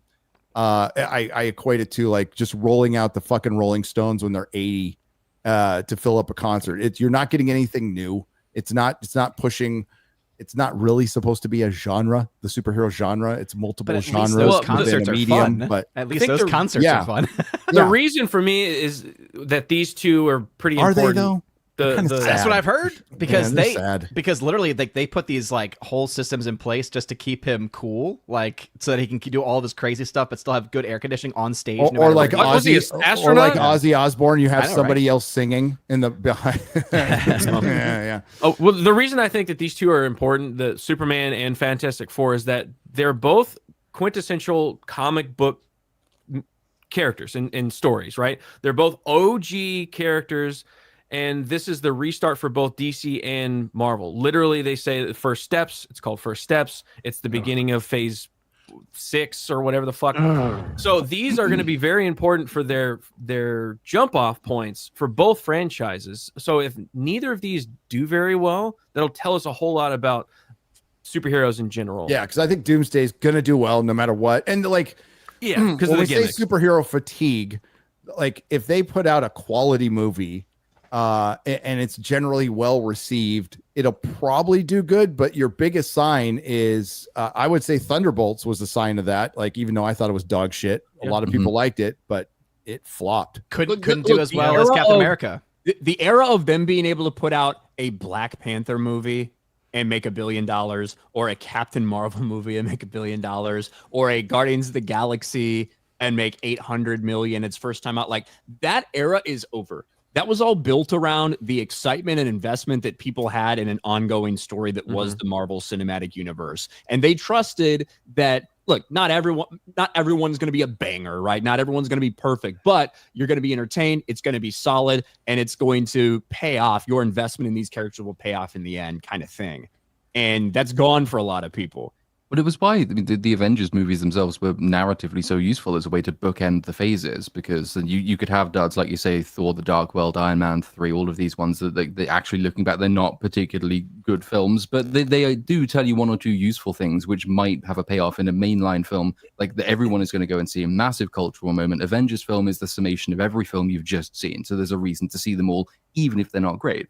Hasn't been an Avengers movie through Phase 4 or through Phase 5, and now we're getting two of them basically at the beginning of Phase 6. And so that sort of sense of structure has disappeared from it entirely. So one of the reasons I think Doomsday is interesting is that potentially, besides it just being like a gimmick cameo fest, if it proves there is still value in having these narrative bookend movies, it might drum up more interest in whatever the next Marvel film is after that, because, oh shit, we actually have a story to tell again. And we haven't had one of those for the last, since 2019, basically. But it all depends on like whether that film actually has a story or not. Whereas with Superman, it is our first introduction to this James Gunn verse, right? And it's our first introduction to his Superman and to all of the other characters he's throwing in. So this is like probably more important for DC, I would say, than it is for the superhero genre. For sure. Do you remember absolutely. Do you remember when DC reintroduced Henry Cavill as Superman at the end of Black Adam, Yes. and then promptly fired him? Yes. Yes. Aw. Yes. That was pretty much their first move. Yep. Not a good first move at all. Also, a fun fact. So the original Superman film, $657 million in today's value. And that was just domestic in its original run. Damn. 657 million in today's dollars. And you said, even if the this fails, Donner Superman. Yeah, the In original. 78, 1978. right? 1978. even if this Superman fails, then doesn't mean that they won't see a Batman film. I agree potentially with that. The problem that DC have is they don't have Batman because the Gunverse doesn't have a Batman. The Batman that's in existence is the Patterson one, which is separate from their universe completely. And this in itself is just causing utter confusion with regular moviegoers. They haven't got a clue about any of this nonsense. We're fucking retards and autists. This is our job. Yeah, half of them think Batman's a Marvel character anyway. Like, Probably, yeah. and Spider-Man's a DC character, Yeah. They don't- Which I want them to just go back to. Stop connecting it.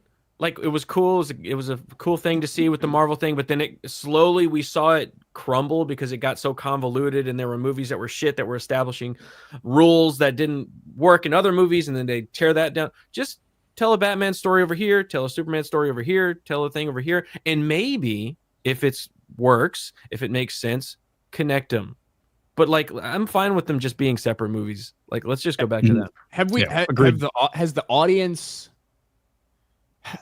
Would the audience in general like accept that? You know what I mean? Or have we kind of been so used to Like- that type of interconnected, long form, these overarching stories that you know that would be strange? I mean, the Sony Spider-Man universe with no Spider-Man, they didn't really have any connection in any of those things, but they were all dog shit fucking movies. But they had no overarching like interconnection between them. I wonder if it works better for normies because they don't have to go like, do I need to watch the Ironheart to understand Doomsday? Know the history. I think Jurassic Park proves that they will accept it because they put up a bit of text at the start and that was it. So like people connect the franchises, so they connect more like Superman to Superman or Batman to Batman rather than any whole universe. I think if anything, the connectivity has just been used more as marketing rather than anything to advantage the audience. Yeah, I can't wait. I think for it's Jurassic different Park though because 3. for a superhero, like it's cool to see superheroes doing crazy shit, but that is not all that we expect from superhero movies. We expect the other person, right? The alter ego. We expect those type of stories in superhero movies. We expect the Bruce Wayne stuff. We expect the Clark Kent stuff. We expect the Peter Parker stuff. Jurassic Park as a franchise has essentially been turned into the same thing as the MonsterVerse movies, like the Godzilla and Kong movies, where people don't give two fucks about the characters involved. They just want to see gigantic monsters fighting things and killing people. Like that's what those movies are now. And I think there's a different expectation to go to that movie than there is a superhero movie. Yeah, let's go check this out. So this is a review that was taken down. It's really long. Is it? We'll just read a couple highlights then. Yeah, we won't get into the whole thing. So it's a big swing in the polar opposite direction, and one that, alas, turns out to be a big whiff, resulting in a would-be franchise restarter that resembles a Saturday morning cartoon come to overstuffed helter-skelter life. Superman's hero is no brooding Snyderian Christ figure, rather Snyderian, maybe. Yes, Snyderian. Snyderian, God, like a Snyderian husky. Yeah. Fuck off. We're not affiliated. Stop making up words. Christ figure, rather, I know, I can't, I have enough trouble with the real ones. All right, fuck off.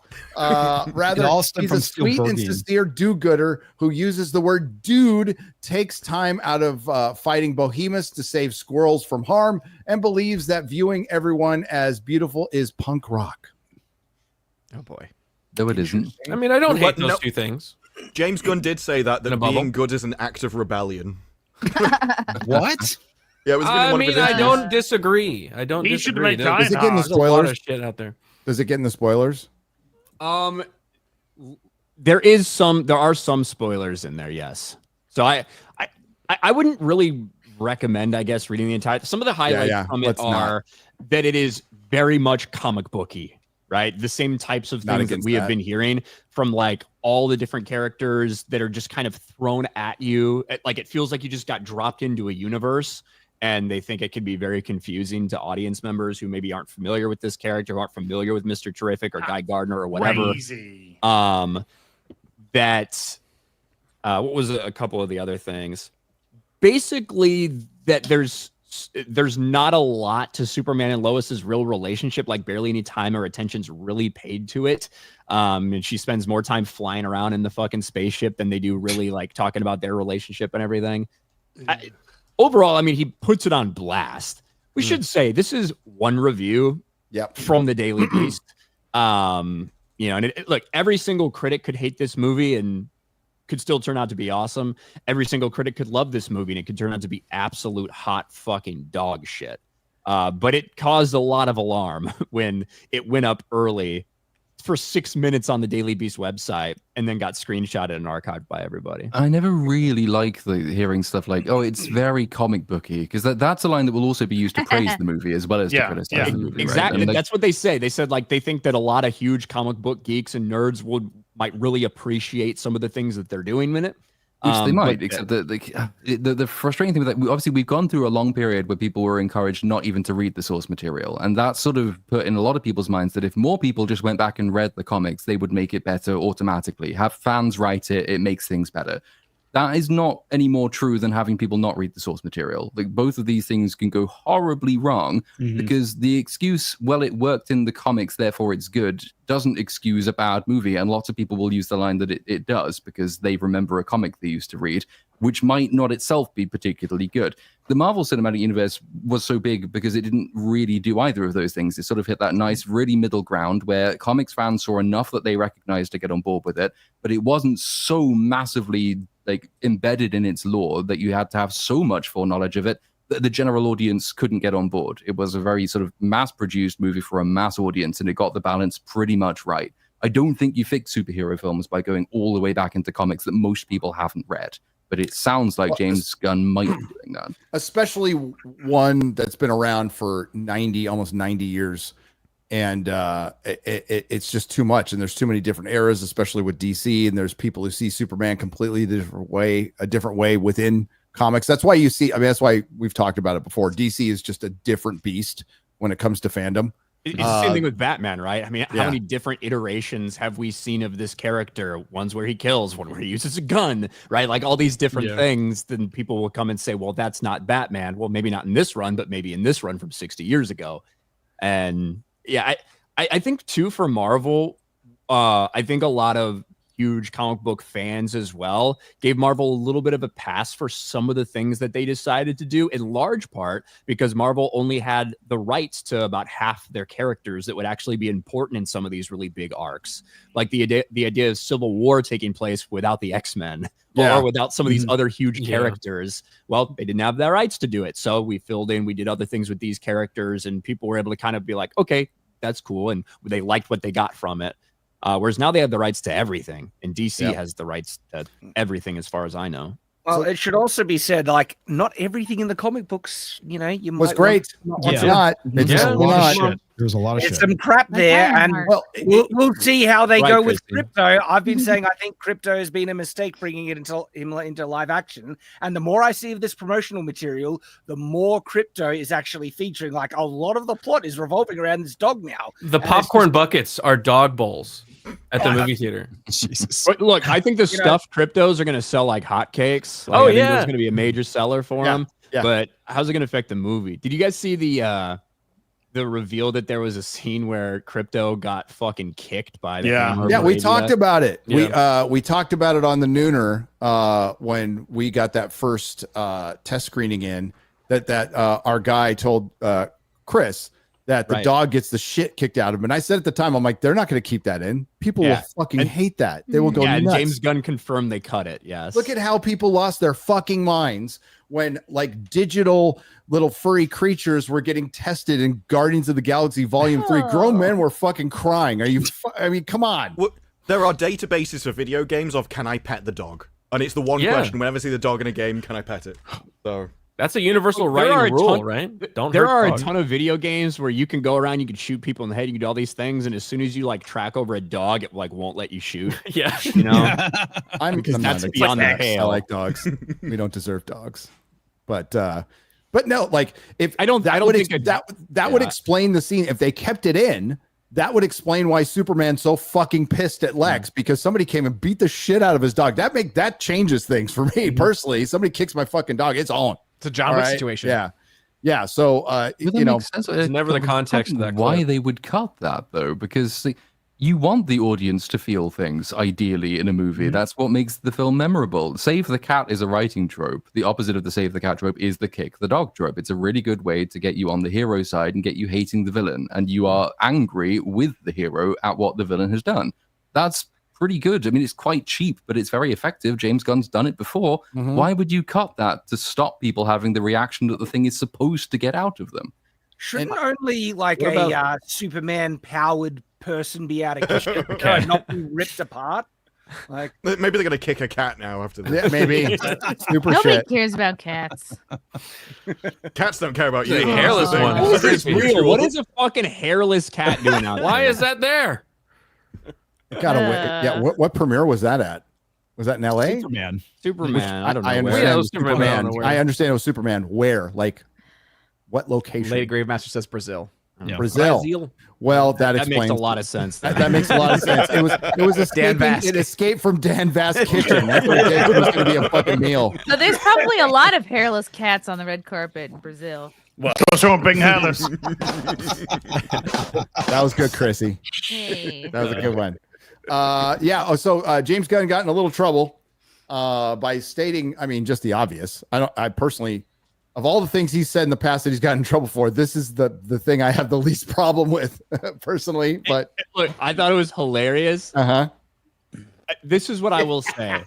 It's obviously not fucking has racist. boobs. I think we're the experts, okay? We Yes, can we say it's not. Haven't heard this yet. I don't know what's going on. That's what the articles say, at least. But I think that you can also admit that while you're actively pushing away the American way, while you're trying to globalize the brand, it's probably not the smartest thing to say in this situation.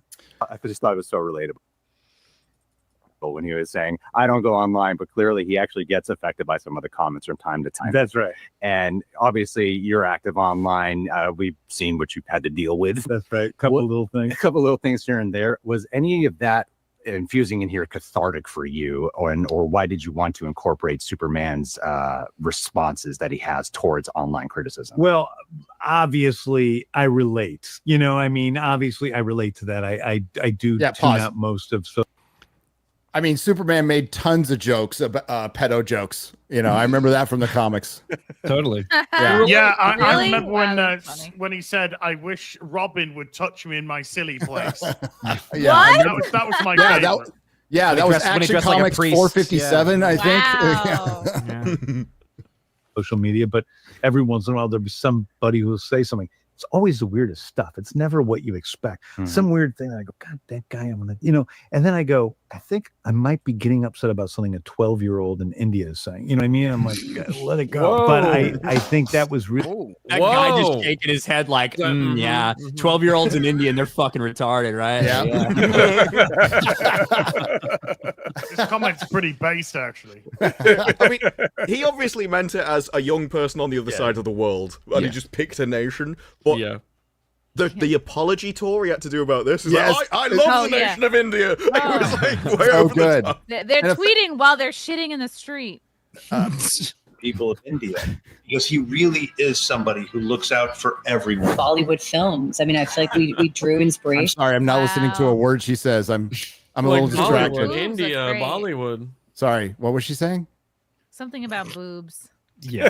Okay, that's what I'm seeing. We're on the same page. Bobbywood, something. Here's the deal. Not a lot of money in India for them, to be honest. No, there's not. You know what a 12-year-old kid in India who's a Superman fan wouldn't have a problem saying? Truth, justice, in the American way. They have fucking avoided You know it the so much. rest. Did you get? I did it on the CBS clip where I don't know if you can find Truth, the part. justice, and all those good things or something. These- Yeah. choose, No, they said No, and truth, you know the justice, rest. and you know the rest. Like they fuck won't you. fucking say it. Fuck you. They just God. yada yada it. Yeah. They did. Yeah. Holy shit. So Can you today's play the the- fourth. Can you play the rest of that fucking little intro to that Right. YouTube video clip first? Because what he says after I just want to look at that. Yeah, well, what he says after glazing Yeah, India okay. is wild about Bollywood. Go ahead. Yeah. Movement. Bollywood films and Eastern cinema in general is the most important thing to me. So that's really where I take my inspiration for Superman. It's from Bollywood movies. What's so full of it? What? This guy, man. What? That is Mr. totally an apology No. tour. Mr. Flash is the greatest film he's ever seen. Come off it, James. Oh, pull the other one, mate. Like this does explain the dance off in Guardians of the Galaxy, right? Maybe It really does. but that's what you're basing Superman off of is Bollywood films. Lying through his ass just to try and Yeah. get damage It's- control. No, I you don't know hope if he he's is lying like- through his ass. His movies do kind of look a little. This one looks a Yo, little my- Bollywood. It's like My super best friend is bright. Indian. The animation looks like that. Yeah, I can see Just this. unscrewing light bulbs. So for context, the one clip came out Cloth off. The one clip came out, got a lot of backlash, and then about 48 hours later, on this Indian YouTube channel, this interview comes out, and some people are like, well, that was filmed weeks ago. I don't know when it was filmed. I just know the day it came out, which is about 2 days after all the backlash. But I believe him. I think the movie looks like it's Bollywood. I think that's what kind of set me off on it. It's too bright. It's just, I don't know. It's got this look to it that I totally believe it. He got inspired by Bollywood. They could have easily recorded this weeks ago, right? But then they had it in their back pocket and they go, we got a little controversy with India. Get the India clip right now. Yeah. No, I think he's just trying to do exactly the opposite to Zack Snyder. Zack Snyder's was darker. He wants his to be bright. Zack Snyder was very sort of focused on specific characters. He's having, oh no, I can get all these eclectic characters in. I can do it all better than. So I think Zack Snyder lives rent free in this guy's fucking head. Zack Snyder turned Superman. He turned him into Jesus, so we'll turn him into Ganesh, and then job done. Eyebrow, man. Ooh, I actually do in the like wrong the color. place. I actually do like the color grading for this, where it is bright, because all the other films recently have just been drab, dark, or yellow tinted, and all kind of weird stuff. Let's meet somewhere in the middle where it looks cinematic. Dude, I don't care if I'm in the minority. I lean into the comic book shit. I'm fine with that. I don't know if normies will be, but that's the one part don't have a fucking problem with at all. I'm so tired of fucking nihilism and postmodernism and put people in their fucking costumes. Now I wish the costumes were better because Green Lantern's costume looks like shit, and so does Hot Girl's. But I mean, fucking when CW does it better, that's sad. Hey Gary, just what you see. No, CW does look better. It looks way better. Yes. Mm-hmm. Like Hot Girl's supposed to be. The costumes, the color grading on that show looks so much better than this movie. I think he's aware as well of that sort of prevailing mood that people are a bit bored of drab and cynical superheroes who have really tragic origin stories or villains that have to be redeemed in order to be good. Most of the stuff he's said in press interviews where he's not been just lying about shit has been to the effect of, well, this is a different kind of movie. This is a James Gunn movie. This is where the Marvel Cinematic Universe has gone wrong. They make too many movies. Like all the basic criticisms that everybody has have been coming out in the press tour that he's been doing on behalf of the film. Probably all in aid of making, in the audience's mind, a distinction between this film and all the other superhero films that have come out. Whether that works or not will be interesting to see. But I think he does quite clearly want to move away from everything we kind of associate that's wrong with the genre at the moment. Do you have it queued up, Garrett? Yep. As best you can. Here we go. James Gunn wants people to see Superman fighting for truth, justice, and, well, the rest of it. Hey, Boo. Say it! Say it. Is that someone that works on the show that just said that? That's no, like it's their press, but they they're specific. He's from Turner Classic Movies. I think he also has worked for the Young Turks as but well. no, you have to try not to fucking say it. You have to try not to say it. There's no reason you wouldn't just come out and say it if you didn't fucking believe it. This is more about him than it is about James Gunn, though. No, it doesn't, because James Gunn changed the slogan to "Lock Up." And that's only so they don't have to say it.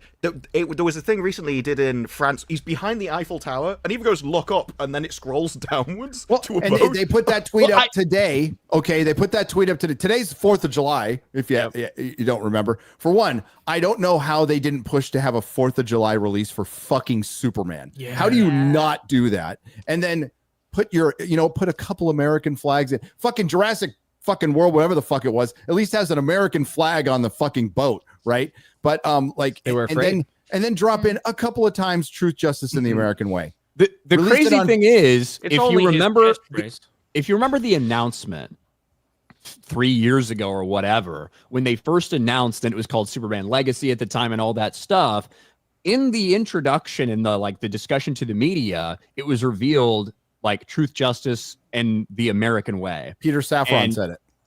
It might have been Peter Safran that said it. That's how they introduced it.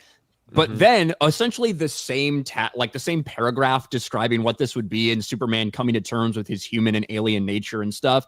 that exact same tagline, when you look at it on the merch, has now been changed to Truth, Justice, and the Human Way instead of the American Way. Jesus Christ. It's like the coexist I sticker. understand. It's very much. I understand the global stuff, but it is the 4th of July. These are American companies. This is an American superhero. They hate you.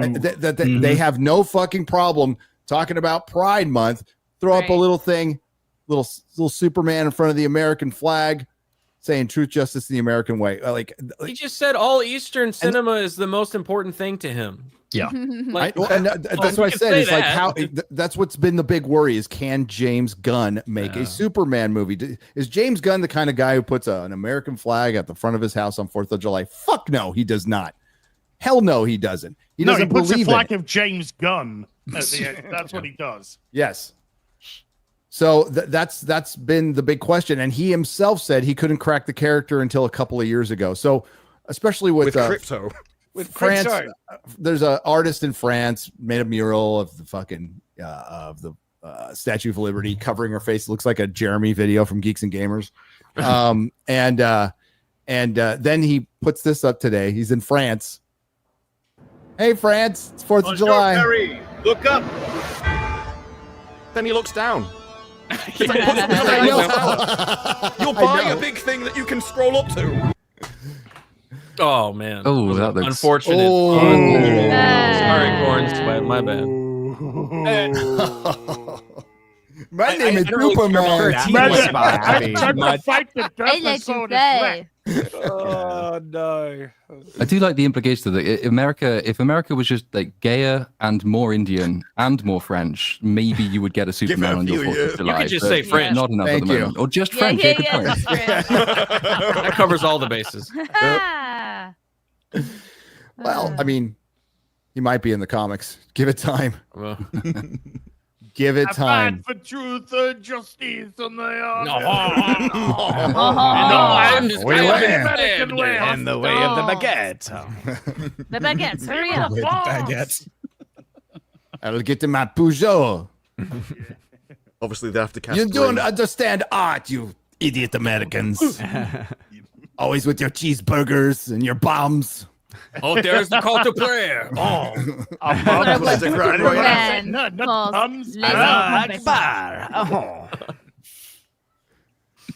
well, having been to Paris in the last couple of years, wasn't a lot of Parisians. Well, there was a lot of French people there. Okay, French Muslims.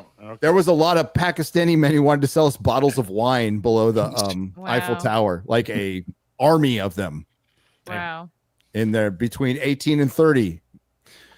So good luck, Paris. I love that Grand Tour special. Nobody's gonna know what I'm talking about except for the people who love the Grand Tour, where they did the one that came out with a couple of years ago. As I don't the one, the French are just odd, and they just do the weird French cars. So good, so fucking good. But hey. I don't know what the box office tracking is. I don't know if it's changed. I saw a number that looked like the older number of like it's all over the place. It's so fucking all over the place. There's some people that are tracking 130 to 170. There's some people that are tracking it 95 to 125 for Superman. You're talking about, right? Is that? Yeah. Oh, okay. Yeah, I thought you were talking. I all thought you were over the setting up place. for the next thing. No, we will get Jurassic World in just a second. Oh, just a second. Yeah, box I office will theory never still forget has the his. Flash was Box projected office theory. The Flash was projected 115 to 140 million dollars in its opening weekend. It opened to 55. Yeah, the weird thing, Ryan, I went to that Flash fan screening. I know I've told you this, but this is for the audience, and people fucking loved it. Like, I was sitting next to somebody who watched our, a viewer, and we sat together. I'm like, sit next to me, and he loved it too. And I'm like, that was shit. That was absolute shit. And I'm like, God, I wonder if this is going to be a hit. And then reality hit. You got the fan screening, you got the DC fans there. And they were told by every influencer, including now the very same people who are being invited to the premieres and telling you that Superman is just the most mind-blowing thing ever. including a dude whose literal name is Soups, who just 2 years ago told you The Flash was a cinematic masterpiece and it was going to blow everyone's minds. Like, it blew my mind, just not in the way that they probably thought. Hey, the only good thing that come out of it is Old Man Batman 1/6 scale hot toys. Yes, sir. Yes, sir. That's All right. Now you can get the whole timeline of Michael. Yeah. Did you see you can get the corn sweat Superman now? Oh, he's up for pre-order. He's up. For There's a button. There's a button on the back of his head that you can roll, and his eye goes like. Oh, he does actually have rotating eyeballs, so Well, you can do a lot of it. you can do it. Yeah, a lot of hot toys actually have that. A lot of hot toys actually have that. My Batman does. They've gotten crazy detailed. I've told the story before, but get that 1/6 Gollum. There's a lot of detail to him. Dude, There's you an want angle to his angle. QBG, you want the 1/6 Nightfall Batman that's just come out. Yeah, that one looks good. It looks great. It looks great. I can bring up the corn sweat Superman, by the way, Sean. Yeah, like I saw it and that's not it. This isn't it. Here. Boom. We're gonna get to that. Does anybody care if we spoil Jurassic Park? With crypto, of course. Aw. They're really leaning into the golden age kind of baggy looking costume. That's that color sucks. Make the costume look Yeah. better than the movie. Yeah, the color. They've added more like muscle. It does look The better. costume fits better on this. Than Yes, it does. on the It does. fucking guy. It does. Yeah. That color is shit. I hate it. It's very new 52, and I hate it. And I Very hate loose too. as somebody who fucking hates V-necks. Superman needs his So V-neck. this is what you get. So yes, separate rolling eyeballs. You could. Yeah, I told you. I was joking. They knew what they were doing. Yeah. So hey, Superman. I want to warn everybody that we're going to be talking about a movie and we're going to be spoiling the really intricate plot of Jurassic Park Afterbirth. They arrived on an island. They left.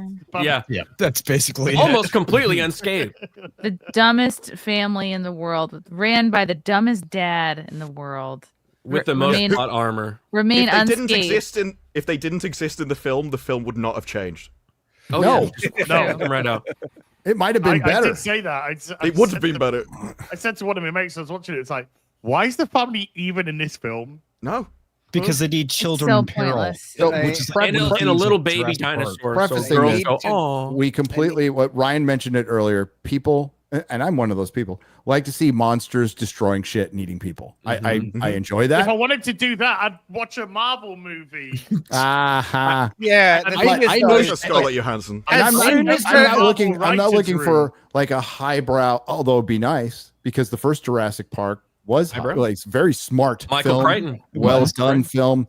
And I know this is like it's been compared to the Fast and Furious. I understand all that, and it's still fucking dumb as fuck. And I was in a packed theater, absolutely. packed Okay, theater. you The said film- that we go to watch It's these gonna do movies well. to get for people to get eaten by dinosaurs. Tell me how many people died in this movie. I Just think it's like three. Four. Three or Four maybe people. Four Yeah. people die in this movie. Well, as We only had fine, like fine. 8 Well, no, did you Yeah. count? Did you count the helicopter? ratio. Oh, all right. count Plus the the rescue helicopter. I didn't helicopter. count the Kevin, if you count Okay, the helicopter, seven. well, how many people were in that Or is it helicopter? only the green? That was off four screen. people die. We saw Off screen. 3, so Okay. yeah, I guess 7 people died. The film was Female actually. pilot. the guy at the Right at the beginning got beginning. eaten by the Derposaurus Rex. Well, Yeah. I No, love the the film was Derposaurus. really predictable as to who died. It Like was. as soon as the little girl came on, it's like, well, they're not gonna have the balls to kill her. She's safe. But as soon as the female like co-captain of the boat, my instant thought was, oh, expendable character number 1. Oh, yeah. And Oh then- god, Yeah. yeah. And it's then the French Fred, black so man, do you have expendable speaking lines of character number dialogue, and do you have a name? No? Well, then you're dead. Fuck you. That's Good my night. son. My son said this. My 14-year-old son was like, if you're in a movie like this, you want to have as many speaking roles as possible because you're going to die. That's all these characters they had. They had no roles. They were in the background. They were speaking French. You're like dead. And that's dude, one of the better actors in the fucking movie they killed right away. I know. Yeah, I that's was surprised green. about that. The French characters taste better. all the butter. I Butter. enjoyed this movie more than Jurassic World, Fallen Kingdom, and Dominion, mostly because the people in this and the plot was so completely like inconsequential and like no time actually spent on it. And I liked a lot of the dinosaur interactions and some of the sequences better. I like the T-Rex and the raft scene. I Dude. like the You like the T-Rex? You mean the Yeah, T-Rex? I thought that was the cool. teleporting T-Rex, the apex predator of the Jurassic Kingdom that can't fish or walk over boulders. That drifts away, just gives up. What you mean by teleporting? Because he like moved quick up when she like popped. He the moved thing quick that and was then he like, moved really fucking slow when he was about to eat the girl. He's all, I got to slow down a And he's little bit like, for this girl. He's sleepy, bro. He's curious about what it is. They don't have good was eyesight. He just full. thinks it's a big yellow He thing. was full from the other thing he just ate, so he was slow and he didn't care. It's barely touched his food. I like that. I like the fucking in the cave with the fucking pterodactyl thing. They gave us a little, hey, you guys remember Jurassic Park 1 with the aisle sequences in the gas station? My complaint is we didn't get none of the fucking D-Rex, the thing that's supposed to be like the big point, the big selling point, and we barely saw the fucking thing. That might be for the best though. That thing looked stupid as hell. I wanted but I wanted to see him boyfriend do to get more than he eaten. did. Yeah, It's fair like, why point. does he exist in the movie? There was a lot of things. Like, they made a big point of, there's this ancient temple on this island. Doesn't go anywhere. There's no reason for it. It doesn't go anywhere. Like, we don't tell you find what. anything about the nation or anything. There's a lot of the weird plot lines. There was even one bit where the little girl's like, oh, he tried to murder me. It's like, if you actually watch that, she pushes him, and because he's taller than her, she pushes herself off the boat. Yes, She and then trips and stitches him up. falls. Well, she did. So he did not push her off. However, he clearly like looked at her and was like, "Yeah, fuck off. I'm not helping you." Wait, But yeah, yeah, the well, Elise no, actually he's like, not burned saying- me a little Are you bit. saying he pulled an Ironheart? Yeah. They stole that character entire gave me sequence Burke from vibes Jaws. Aliens too. Yes. It was very Jaws-like. Well, the movie just steals everything. Absolutely everything in this does. movie is stolen. It steals from Jaws. It steals from all of the other Jurassic Park films. It steals the kitchen scene, but this time it's worse because they've introduced these fucking retarded murder pigeon things, which are supposed to be like badder than velociraptors, and they get that scene instead. Fly now. But the thing is, Jurassic Park is actually a really, really well constructed film. And so all the way through the film, from the very first scene in the film, you are taught these are the raptors. These are the worst thing in the park. You are going to be terrified of them. Before you even see them, you know you're going to be doing that. That's what makes the kitchen scene more terrifying than it would be if they just randomly invented velociraptors 5 seconds ago. Whereas this one, it's like, oh yeah, they fly now, and then now they're doing the kitchen, but I don't know what they are. I don't know where they came from. I don't know what made them. They've never really done anything meaningful, except in a comic relief scene where the most insufferable boyfriend character I've ever seen on screen is taking a piss, and then he gets ambushed by a raptor, and then the bird raptor pigeon thing eats the raptor, and then he carries on taking a piss. That's not how you set up an intimidating dinosaur villain. It's just retarded. The only thing they kind of set up was the derpy dinosaur, like the retarded one with the big head that was like too retarded to eat anybody. Which is they kind of set that up I because think they it was showed the supposed to be lab. smart. Well, Like at the start in the intro it has sequence, opposable they pick thumbs, up right?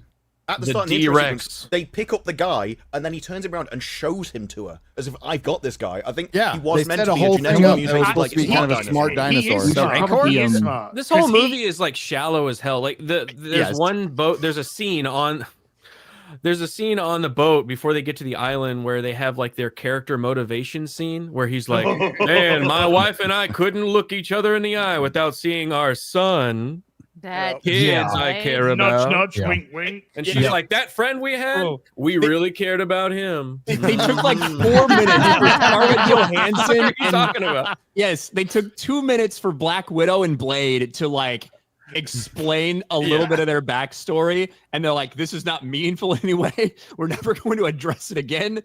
We're giving you the bare fucking minimum." Well, No, it we does should make have 10 sense years. because then at I the mean, that end, does- I know. when is his name Mahershala, the black Yeah, guy? Mahershala. When he Mahershala. goes to Okay. like, sorry, spoiler alert, when he goes to like, sacrifice himself for the retarded Tyrannosaurus, like he does that because he wants to like save Right, the yeah. kids because his kid died. Well, And then they bitch out on that. Let's Yeah, go they to the did. like real quick. Let's go to the setup for this film because Oh, it's God. really Goes on groundbreaking. forever. Final Destination, is that what? 17 years prior, which Oh, no. they were mutating dinosaurs at a secret lab on a base, and some fat dumb white guy with a All right, I Snickers can bar. fucking hear you. Some fat dumb white guy with a Snickers bar. I can still hear you. You drops could not have drops the product placement wrapper so we can see the brand of the candy bar multiple times, which, which keeps the door from opening and sets and this multi-billion-dollar facility has no fucking fail safes whatsoever when a fucking wrapper of a product placement Snickers bar gets in the way. I was laughing so hard because of how retarded it was. It's like your entire containment field got sabotaged by a fucking candy wrapper getting sucked into the vent on a door. Are you? Why is there a vent on a door? Why It doesn't just shut down the door. It shuts down the entire facility. Yeah, the computer reboots itself and opens all the. It's like chaos Resident theory. Evil. Just You were so spot on when you tweeted out plot contrivance the movie. Literally, the If whole we've movie is learned that way. anything from 6 other Jurassic Park movies, it is that all of the tech they create to do this is not. It will not work. So I'm not even going to get into the fact. Okay, so that lets the big dinosaur out, and we're off to the races after that. Yeah. But I'm not going to get into the fact that like all the dinosaurs are dying, right?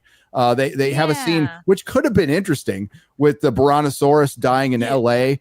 and people just being like they're so used to it now. They're like, oh, fucking dinosaurs dying, whatever. And the reason they're dying is they need to be near the equator because they said the equator has more oxygen.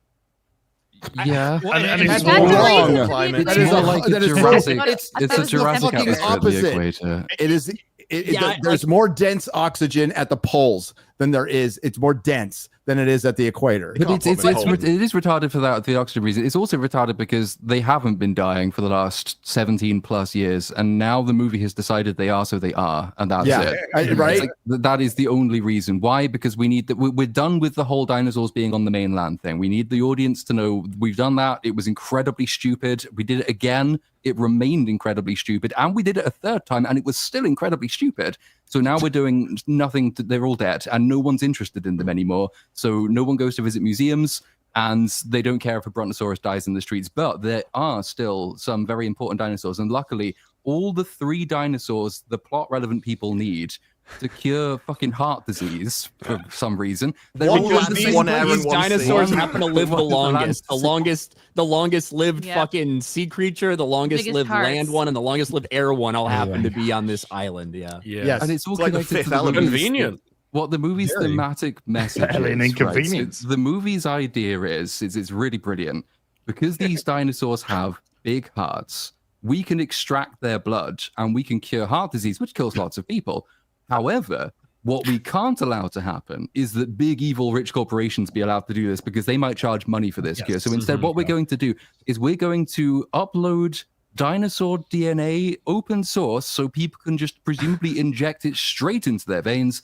This won't have negative consequences. Heart disease is cured. Hooray, and nobody makes money because money you is can bad. manufacture stuff all by yourself. Right off into the sun. I'm like, you gotta give it to somebody.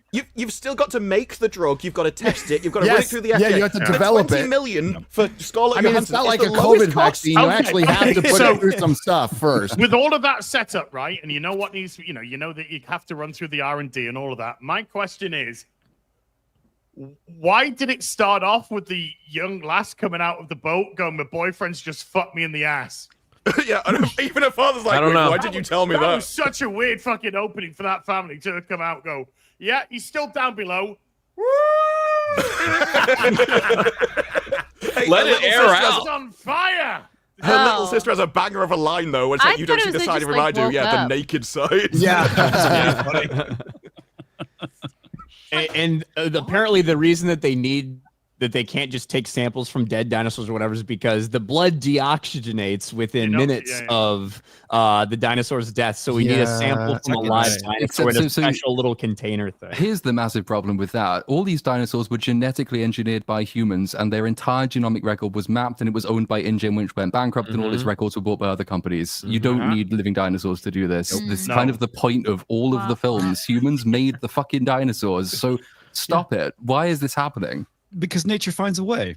Shite finds a way. Because they need to go to the island without any guns. It's got to come out eventually. So, yeah, there's 2 separate stories here. There's the for one, Scarlett Johansson, Dude, there's two ScarJo. separate films, not Yes, Yeah. ScarJo is the head of an extraction team, a fucking black ops, fucking contracting extraction team, where she goes to places like Yemen, and 5'3", 40-year-old Scarlett, who looks fucking great, by the way. Looks She fucking hot as looks hell. good. Hot as hell. Yeah. Fuck Eric K. I'm gonna call out Eric K. right now. Oh, Said, he said a super chat today. It's like nobody wants to watch grandma age Scarlett Johansson. I'm like, Eric, Come on, dude. you're fucking 80 years old, and Scarlett Just because Johansson. Eric was a grandpa at 30, 40. Like, It has Jesus led to Christ. It has led to sent me the some same banger one last comments night. though. It's like we're going to see a load of dinosaurs on an island, and it's like, yeah, Scarlett Johansson needs more work. I'll be honest with you.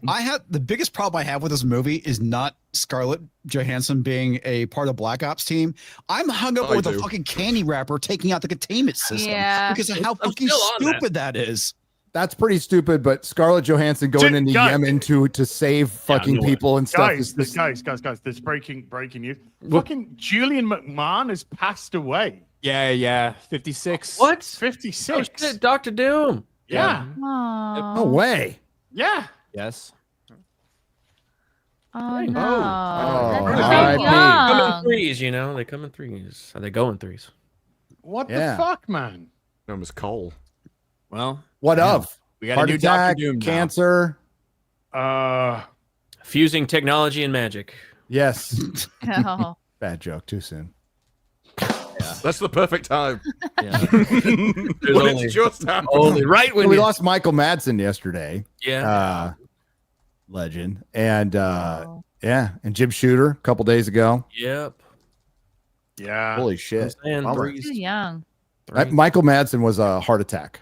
If only we could have taken blood samples from the 3 longest lived dinosaurs on the Dinosaurs, planet. Yeah. They didn't he's act still fast alive. enough. Well, they Aw. open sourced it and somebody stole all of it and sold the technology anyway. Yeah. But if they At, took- at That's no the thing, point in Every this movie did you think they were gonna fucking actually give it to the company. Like, of course they're gonna give it away to everybody. Because or they whatever. present it as this moral choice as character development for Scarlett Johansson's character. It's like the scientist guy who's only there to be the voice of the writer's morality, the one who bitches about how evil corporations are. He's like, we could give it to open source and she's like, well, no one will make money out of this. And then the conversation ends. It's that you're actually going to get to the end of this movie and he's going to say, so what do you want to do? And she's going to say, I think we should make it free for everyone. Cancer. Communists forever.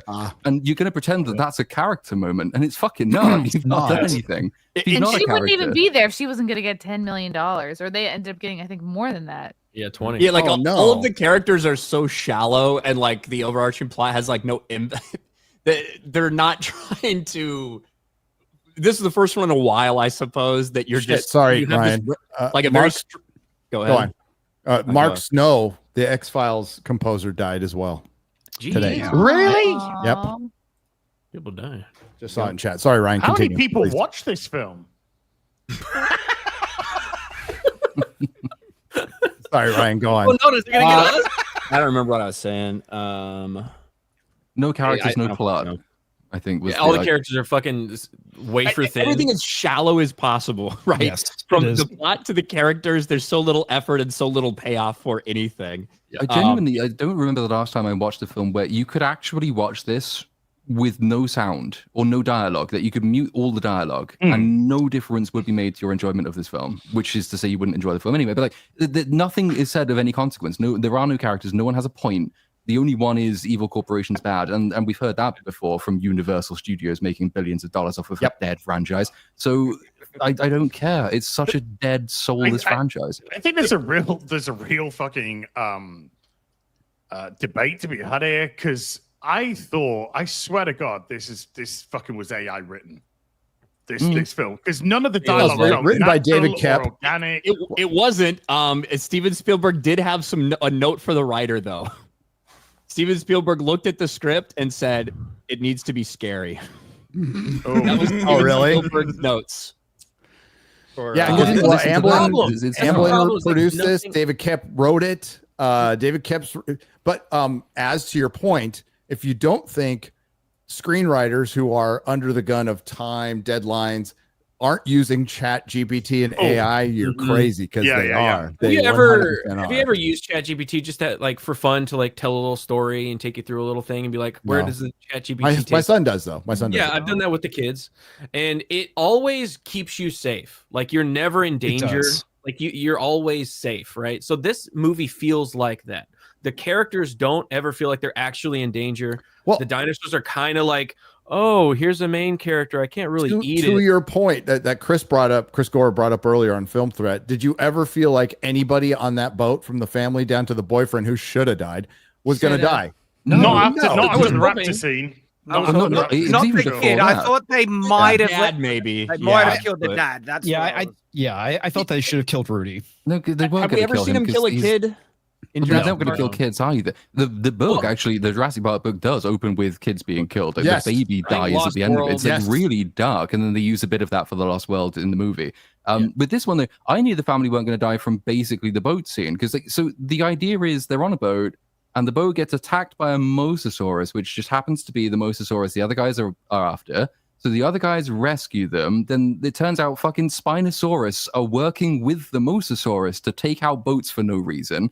So they sail away from the boats, and then all the family jumps off the back of the boat while being chased by Spinosaurus, and then the Spinosaurus just ignores them and they survive. And From they that say, "Lee, moment, going you to knew they weren't crash." going to die. Like they knew the future of what was happening. Like they'd read the script and they announce it before it happened. Quick, the boat's going to crash. Let's jump into the dinosaur's mouth. That's safer. Yeah. People don't That was treat so dinosaurs like they treat them like they're elephants, like they're big animals that are vaguely safe for the most part. These are T-Rexes. Like there's a T-Rex asleep, and a girl that's like 10 feet, 20 feet away from this T-Rex. Making a bunch of fucking noise, by the way. She wasn't quiet at all. Making so much noise. Like this is a T-Rex. We used to be terrified of a T-Rex, and this is like a big cuddly monster.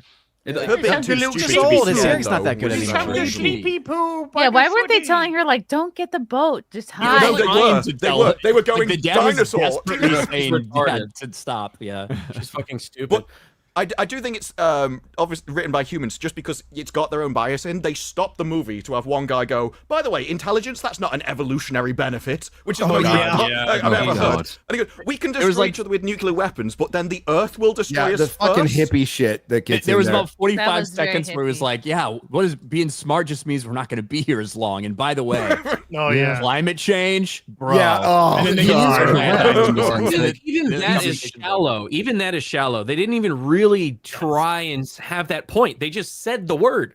They were just Well, like, because that's what his job is. His job is to be just like, oh, I'm smarter than all of us. Intelligence is an overrated trait. That's why this movie is going to make $1 billion. It's just like, obviously, that's the case. Coping. When I I mean, the saw funny the thing first is- 2 days box office, I realized we are dead as a species. Oh, seriously. Well, internationally in 2 days, it's already made 100 million. Well, I think everyone is overhyping the box office. Not that it's not a massive number, but what's it projected at 270, 280 globally? Let's see, with 100 million in 2 days internationally, this thing is looking at 300 million. Hold on. It's 100 million total, not 100 million internationally, right? Internationally. Yeah, no, this was from Deadline. Nancy Tagliani just announced that in 2 days it's made $100 million internationally alone. So Yeah, it's on 137 million. 55. This thing's going to beat the domestically. snot out of Fantastic Four and Superman. Probably. So there's a good chance it can get to almost global- 300 million globally in 3 days, let alone 5. I mean, easily it's going to do that. So in 5. the global opening for Jurassic World Dominion was $390 million on a normal weekend. This one is probably going to be more in the 280 to 300 realm in a long extended 5-day opening weekend. So I'm still It's still waiting. too high, but it's trending in the right direction. Yeah. In the sense, well, Dominion should have destroyed anyone's appetite for any more of these movies, because that's just embarrassing. But here we are. I guess dinosaurs will always sell, as Ian Malcolm pointed out. I'm holding out for the first 7-day weekend. I'm waiting for that to Apart happen. from in their will. I'm looking forward to it. 7-day release. The biggest problem with this is you know what? If more people were eaten and died in this, I'd probably like it more. Yes. If all of them died, it'd be boring. If it Yes. is like I was if it is like the fantastic The fuck are those movies with the cars? Fucking fuck. Fast Fast and Furious.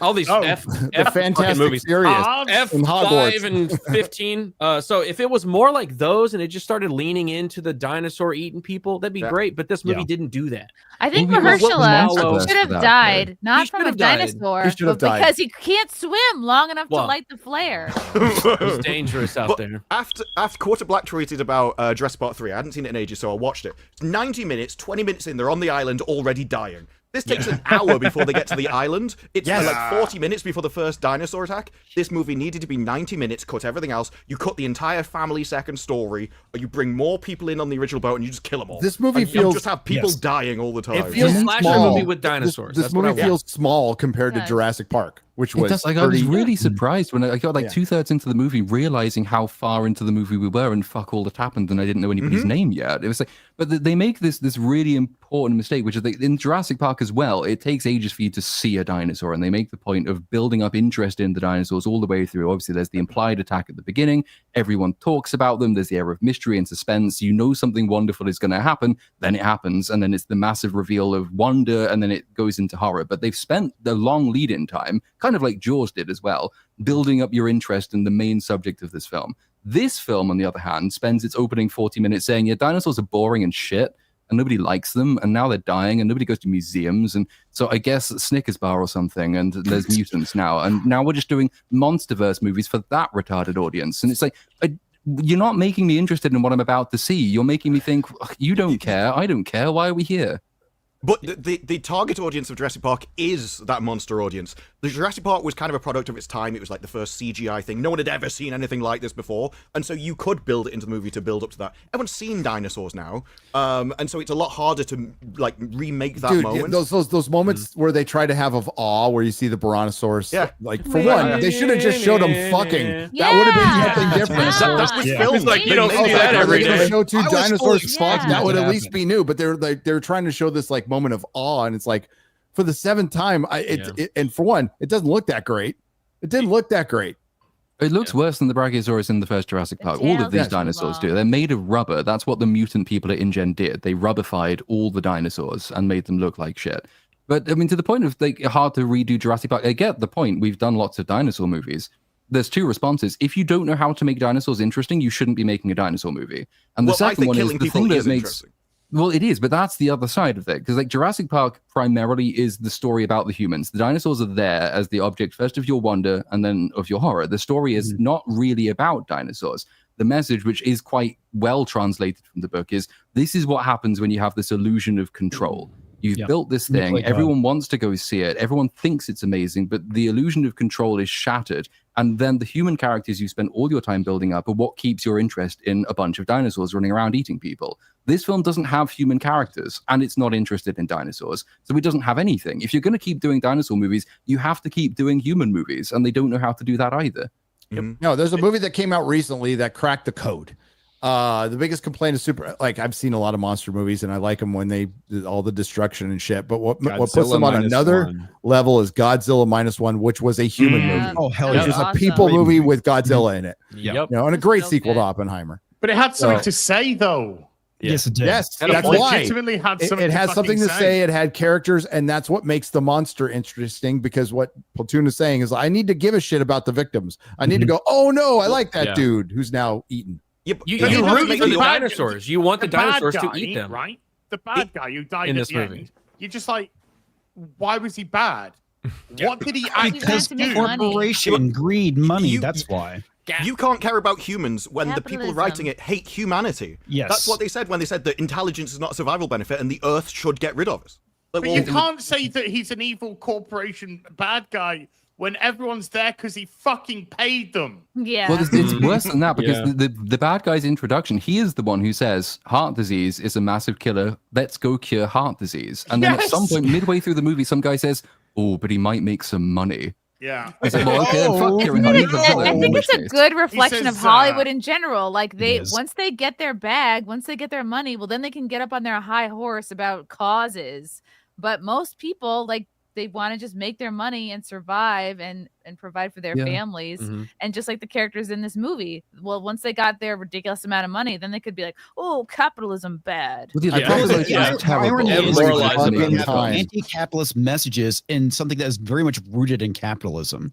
Well, that's why they make the films. But it doesn't have any of those things. They don't care about any of those messages. They're just sprinkling on these little talking points. They care as climate much as change, they can. capitalism, whatever. It's just like crap that they're trying to put in there to try to appeal to. I don't know who the fuck they think they're appealing to, but nobody. There's a funny point in not doing book, anything. the Jurassic Park book. So John Hammond and Dr. Wu actually have a conversation about what you could do with genetic material from dinosaurs, like what this technology could accomplish.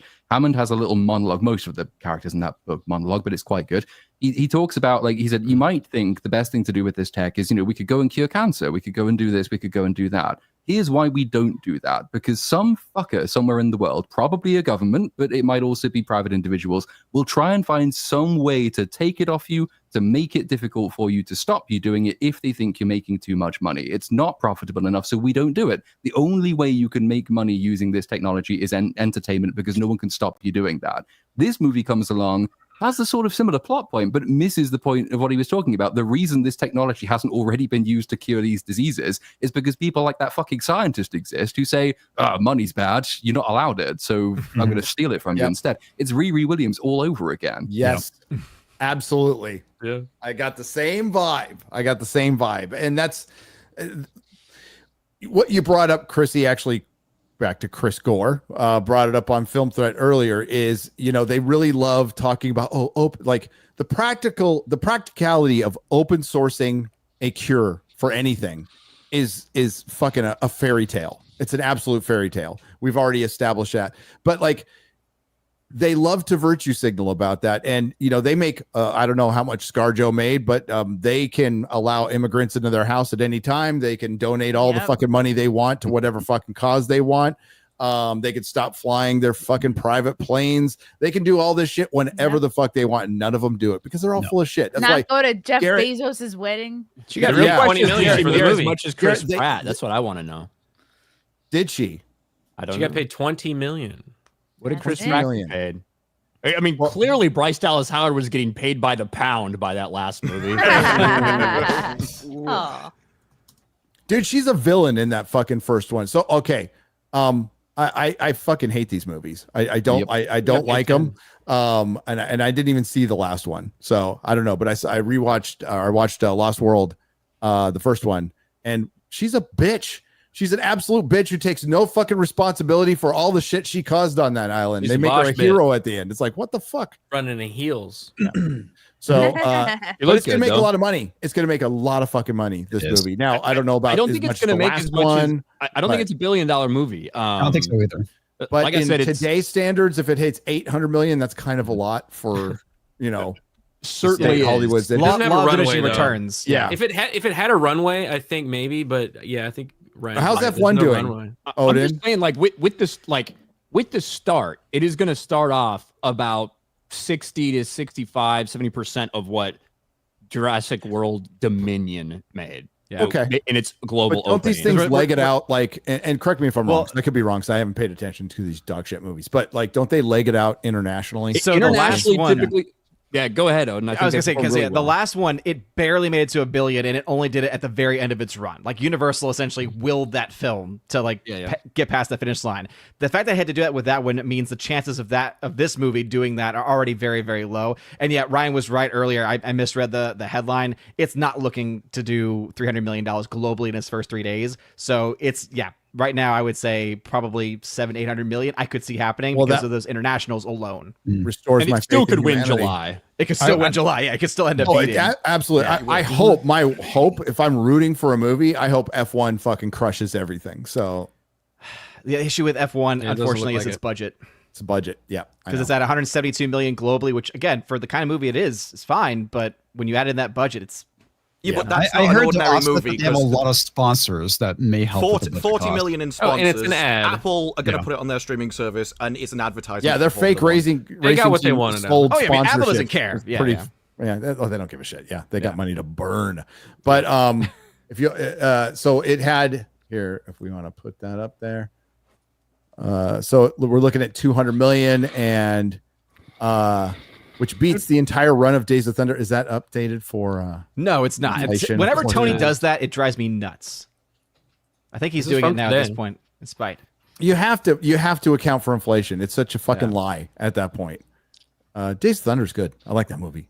Yeah. But yeah, you look at that, right? $137 million 5-day over 4th of July stretch. And you're seeing a bunch of articles about breaking 4th of July records. And yeah, that might be true. But when you compare it to the previous entries in the 3-day opening weekend, both Dominion and Fallen Kingdom made around 146 million in their normal 3-day opening, not opening on a fucking Wednesday. Right.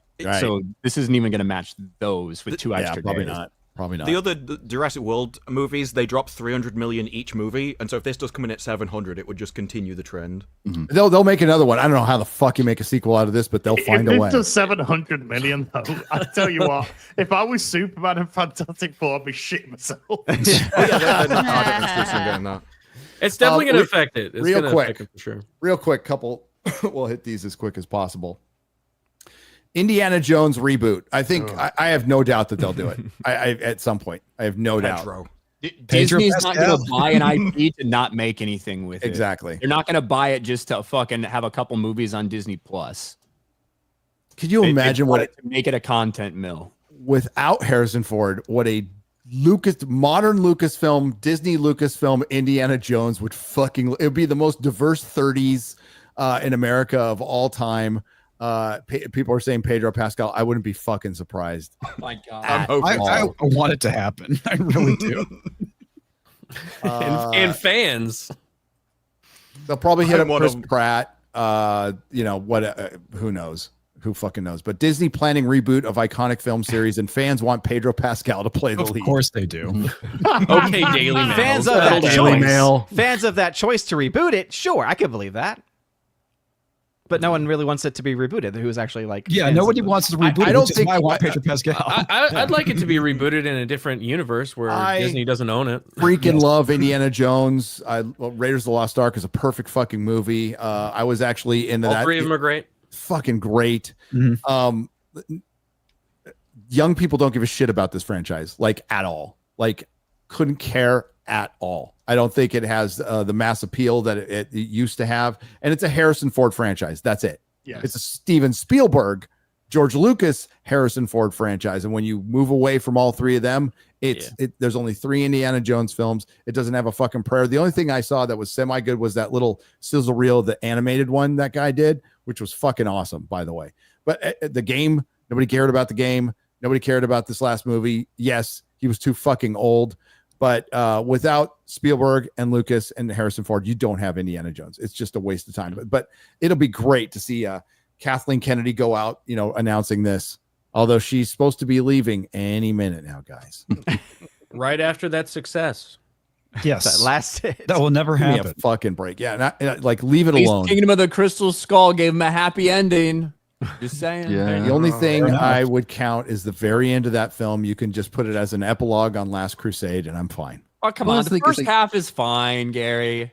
First half. There's some interesting stuff in it. I think it might just be that it looks way better after Dart of Destiny by comparison. But I mean, it's not an irredeemable film. It's just when it starts moving into stupid alien territory, it becomes really like crap. Fucking refrigerator. It's a generic refrigerator swinging with CGI monkeys. fucking gopher. I don't want to hear about the hole fridge. Fuck the fridge. I'm going to bring up the fucking fridge. We saw motherfuckers get their hearts ripped out, and you're complaining about a fridge. We saw a guy just randomly put his hand in a chest, pull out a beating heart, and it starts fucking flaming at a certain place. Yeah. We saw Magic, crazy right? shit, and you're complaining Dude, about they a set up fridge. the powers for Molaram. They set that up. But no, a 50-year-old or 60-year-old Indiana Jones can't be flung in a fridge and not be soup. I don't care about the fridge. He can't fall fucking. The fridge was fucking 8,000 retarded. feet in his stupid fucking life The fridge raft. was I don't care what retarded. It's the kind of Mythbusters. thing that you can earn that silliness if the rest of your film is better than that film was. And that film, that was a movie that nobody really wanted to make. I think they all just wanted to recapture the feeling of having made a film they wanted to make. But then nobody had particular ideas. Spielberg didn't really give a shit. Lucas was not in his best mode when writing it. And Harrison Ford was along for the ride. So, like you say, like young people that have no interest in Indiana Jones, they've not really been given any reason to have, because that is probably the best of the two Indiana Jones movies that have come out since I've been alive. The other one is Dial of Destiny, and the moral message of that is you're going to get old and it'll be horrible. So, why does anybody want to I be weep for interested the in that? young people when those are the two movies you had while you were alive. It's so sad. It's so sad. I think the first 2/3 of fucking Kingdom of the Crystal Skull is fine, and they're like, it reminds me of Indiana Jones. Parts of it feel like Indiana Jones, some of the chase scenes and the fight scenes and stuff. Once they all get together in the jungle, and then the monkey swinging scene and the alien reveal, the quadruple cross, that sucked. The wedding was nice though. The wedding was good. Wedding I was like nice. the end. You could pop that at the end. I just saw He goes Last to pick Crusade. up the hat and he takes Fucking it from great him. I movie. think South Park had it right when it did its Yeah, commentary. on I what they never did. forget. I'll never forget that, which is But great. then Dial of And then Destiny Disney- made it worse. It's like, by the Yeah. way, his son died in the war off Yeah. screen. What the fuck? What are we doing? This happy ending we gave him, fuck that. Let's make Forgot him about the miserable. late That was a Yeah. nice story, right? Like, seeing his entire attitude change towards Shia LaBeouf as soon as he realized it's not just some kid, it's his kid, and like his entire fucking attitude changes towards him going to college and shit. It's a good dad story. Come on. Yeah, I don't mind that stuff. That's not the problem I had. The aliens, the fridge, the opening, and I'm gonna stick on the fucking CGI fucking gopher mound. God damn it! What fucking George? George can be cringe, okay? And Yes. like even Spielberg, when he was making that stuff, he's all, "Are you sure, George? Because George is the boss on it, right?" So He's like, no, I like the idea. Of I like that. Be the That's mountain, funny. and it's going to turn into a. We'll use a higher industrial light magic. And they're going to make a mountain out of a molehill. You get it? It's like it's like poetry. It's like It's poetry. actually watching the interviews that Spielberg did for that movie. So that was George's idea. So George said we should do this. Yeah, George had this idea, and we should. Yeah, George thought we should do that too. George, Yep, I see where this is going. Yeah. Oh, but the other quick one was Kenobi season 2. Did we talk about that real quick? Nope. I can believe this one too. Yeah. Even at the time, Ewan McGregor was saying he would do a second one. Yeah. So it's just on Disney. I thought they were joking. 3 years. The first show was an abomination, just on premise alone. Where are we going with this? What is he going to be doing? Like, he's supposed to be a hermit. Remember, he said to Leia, "You won't be 10." He's coming back to Organa's He's going to house take her to London. late at night. Dude, I've got a friend Uncle Obi is called showing up. Diddy. so we're gonna get the rematch of the century. Darth Maul and this Reva time. will come back and she'll be good and she'll save Kenobi and Luke Skywalker. I think comics is on. They'll bring in Darth Maul again. They're going to bring in Darth Maul. Yeah, they haven't milked that. Direct They're to making people that with show, Ryan's right? favorite character. They're making Darth Maul's show. I don't Darth know Maul how- to chase after him, and then he goes, "Have you come to destroy me, Obi-Wan?" Well, they already have a confrontation between Maul and Kenobi in Yes. Rebels. Yes, they do. Yes. So on Tatooine. So I don't really necessarily know how that would work out, but they Well, they don't make give a up this crap shit and about rewrite this canon. shit all the time. We know Yes, that he they didn't do. fight Vader again, so it is what it is. Yeah. But this is also a Daniel Rickman story.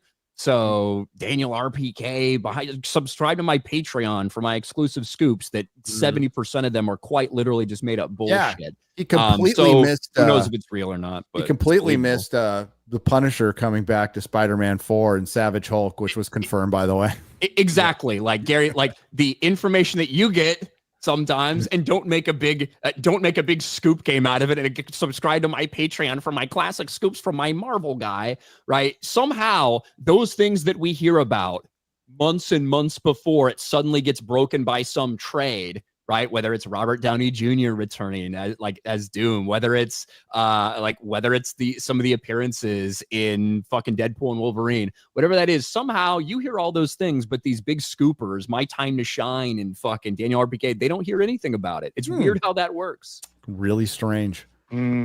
Hey, we'll drop scoops at the end of Forbidden Frontier, right, Garrett? Hey, what are you talking about? Short arms.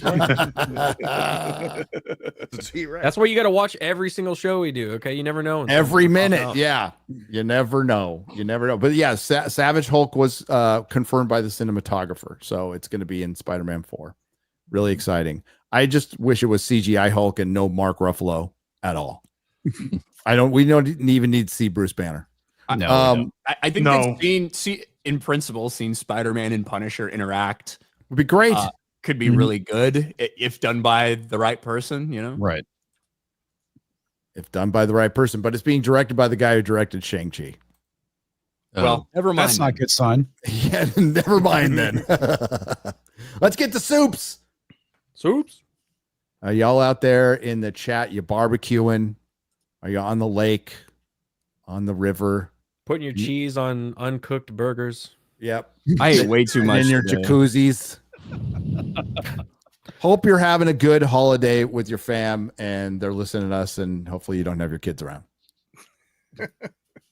Every time someone says fam, I have Doctor Who flashbacks. Oh, I'm sorry. I'm sorry. I now say the only time I've ever heard people use the word. Mrs. Nerdrotic's cousin was here 2 weeks ago, and he had his 11-year-old daughter listening to us. And I got an earful about, remember we were giving Hufflepuff? We were basically saying Hufflepuff was the special needs of Hogwarts. I got a bunch of shit from her. She's like, I'm a Hufflepuff. You call her a I can tell. I turned to him and I'm like, what the hell are you letting her listen, motherfucker? Yeah. But time for you to toughen up. You're getting made fun of your whole life for that. Get ready. Yep. Yeah. Hufflepuff. Roland the Wretched has how much? Oh, X-Ray Go. You didn't do the math for me. Jesus. You get an Asian DEI hire for one reason and she doesn't do it. There she goes. Thank you very much. Roland the Wretched 4 parts for $100. I really think Hollywood really needs to get Pedro and ScarJo together. She can stand the male gaze and he can stop inappropriately touching women. A match made in hell. Speaking of hell, Ironheart painfully ended this week. There are no words. Ironheart was so bad it had trans actor and Terry didn't say nice rack once. Yeah, well, there's a reason for that. But they did have the trans actor abduct somebody and put him in a van. So there you go. And immediately crash. Was it a U-Haul? Well, you know what? It's a box truck. It's a box truck. Yeah, it's very close. It was close. Have you not seen? How many episodes have you seen? Have you gone through it all? Oh, fuck yeah, sadly. Yeah. Okay, and you're going to do individual reviews for each episode? Each episode? Oh, my God. I'm working on episode 4 right now, but I'm on suicide watch for episode 5. I committed to the same thing, and I'm still trying to get episode 2 through copyright, so I've got fucking the whole show left. How are you having copyright problems? Is it all the time? They keep doing it. Like, I don't know what for the Falcon and the Winter Soldier clips are being flagged for some reason. Like a 3-second Falcon Winter Soldier clip. It's just like, nope, you can't have it. They must not like you because they never, like, Disney's really good about that stuff. Yeah, I thought they were, but not anymore. Is it from the show itself or from a trailer? There's all over the place. So like, there's some of it is from the show itself. Some of it is from just unrelated stuff. Like there's a 3-second Falcon Winter Soldier clip. It flagged that. There's a bit from Avengers Endgame, about 4 seconds of that. They flagged that. Everything. It's weird. That's strange. That is, they must not like you. Huh. Good-o. Means keep doing it. Yeah, you're doing the right thing, right? Yes. The most disappointing thing about the show was Terry not commenting on Slug's rack. I have a tea time. Come watch Ian play Stellar Boobs tonight, and this Tuesday's movie is Super Troopers because you haven't seen Super Troopers? Hasn't seen Super Troopers? No. Oh my We're God! making you watch it. Come on. Yeah. Ryan, I just got out of jail. So you probably haven't seen Beer Fest either. Beer Fest, I actually like Beer Fest more than Super Troopers. Beer Fest is fucking goated. Ryan, I just got out of jail after I assaulted a man on New Year's Eve. Go ahead and blame me for getting nervous when I see Muslim counting down from 10. You ever wonder why the Jews wandered around the desert for 400 years? One of them lost a quarter. Damn. Today's read is, how do I say this, Odin? Excellians, Eclicets. Ecclesiastes, whatever. Tell me you haven't read the Bible without telling me you haven't read the Bible. I have Excelsior chapter 4. Excelsior. I read the Bible. Excelsior chapter 4. I read some of it. I read Well, that's the problem with Revelation. reading it. You don't know how it's pronounced. That's why everyone comes back with wrong pronunciation. Just read slow. Dude, I didn't pay attention in Sunday school. Okay. or in regular school. Good point. Or We in sang prison. a song to memorize the books. Genesis, Exodus, Leviticus. So it's Deuteronomy. Ecclesiastes, Chronicles. Excel. Okay, 3-4. A time. Ecclesiastes. Thank you, Mormon.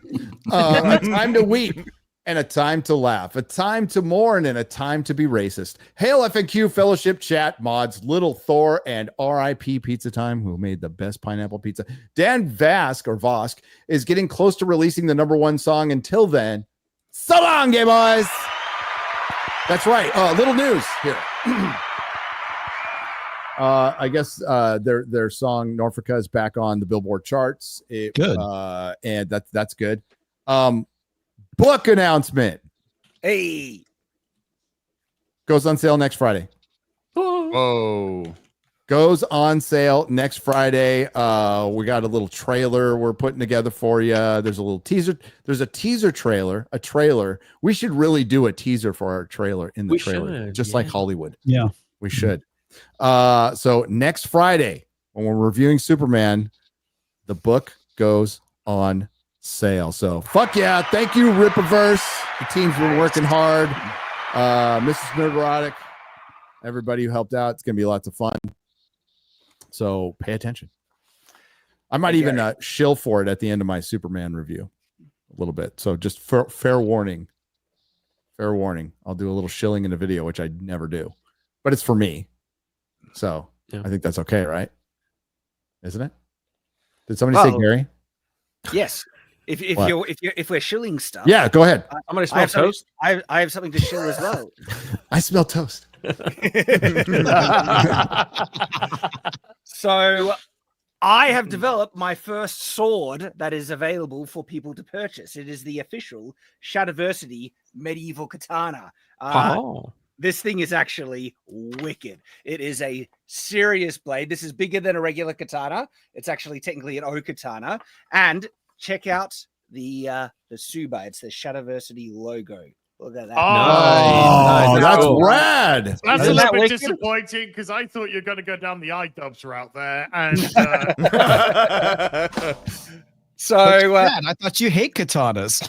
well, I made a katana I love. This is the medieval katana, made like a medieval sword, actually, with a leather wrap. Look at this leather, really high quality. This thing, we tested out, and it is tough as nails. And we got to produce it at a crazy good price for a sword this high quality. I want one. When do they go on sale? They're available right now. Right. Maybe mods will be able to drop the link. It's from a company called Romance of Men. Odd name, but they make great swords. Whoa. That explains the leather. That explains Twilight and Cinderella. I didn't pick the name. They make great swords. We collaborate with them. Are you sure it's not of mice and men? They ship to the US, or are they based in the US? In the UK, does it come in rubber? If you're from the UK, it comes with a prison sentence. It's hard steel. It's very hard steel. It's hard. Hard. Ship worldwide. They're available. Is right it a butter now. Knife? Yes, it's a butter knife. Warning, they come crazy sharp. This is a crazy sharp functional sword that we put to the test, and it is just... That's actually a good price. That's the wrong one. That's a different Shadowversity katana. So that's my other one. But I don't have the link. I thought I dropped the link in the FNT chat. Hold on. Which one? We have like 5. There's 50 of them. There's 50. So, if you go to Twitter, the FNT. Oh, I got it. Yeah. You got it. There it is. There we go. Look at that. Even better price. Even better price. 230. We save $5 just by changing the link. I know. Like, genuinely, we worked with them to keep the price really affordable and accessible for most people, and it is it is my favorite katana. No joke. It's one of the best katanas I've ever reviewed. It has this crazy good distal taper, if you know anything about swords, which means it gets thinner towards the end, which makes the handling and performance of this blade top tier. If he cuts himself while talking about this, I'm gonna laugh. I'm careful because, like I said, they come wicked sharp. Can I ask, is it a London ready sword? Yes. It's a battle ready sword, is what they Okay, so it is a London ready sword. Yeah. And it's actually I hope to be the first of many. I'm actually now working on a new design for another sword that we're collaborating with them, and I want to make a whole range. And this is pretty exciting. This is something I've been dreaming about to do my whole life, and I'm producing my own swords now that people can purchase. And this is the first one. Cool. This is awesome. I like that kind of like Thao Shan katana you guys did a while back. That thing was pretty neat. Well, we might be at them. Never know. You should do it. I have to do this in Tardo voice. Eric Sheedlow for Fitty. Hey nerds, just thinking of my dad who passed. Why are you making me say this in Tardo voice? Wow.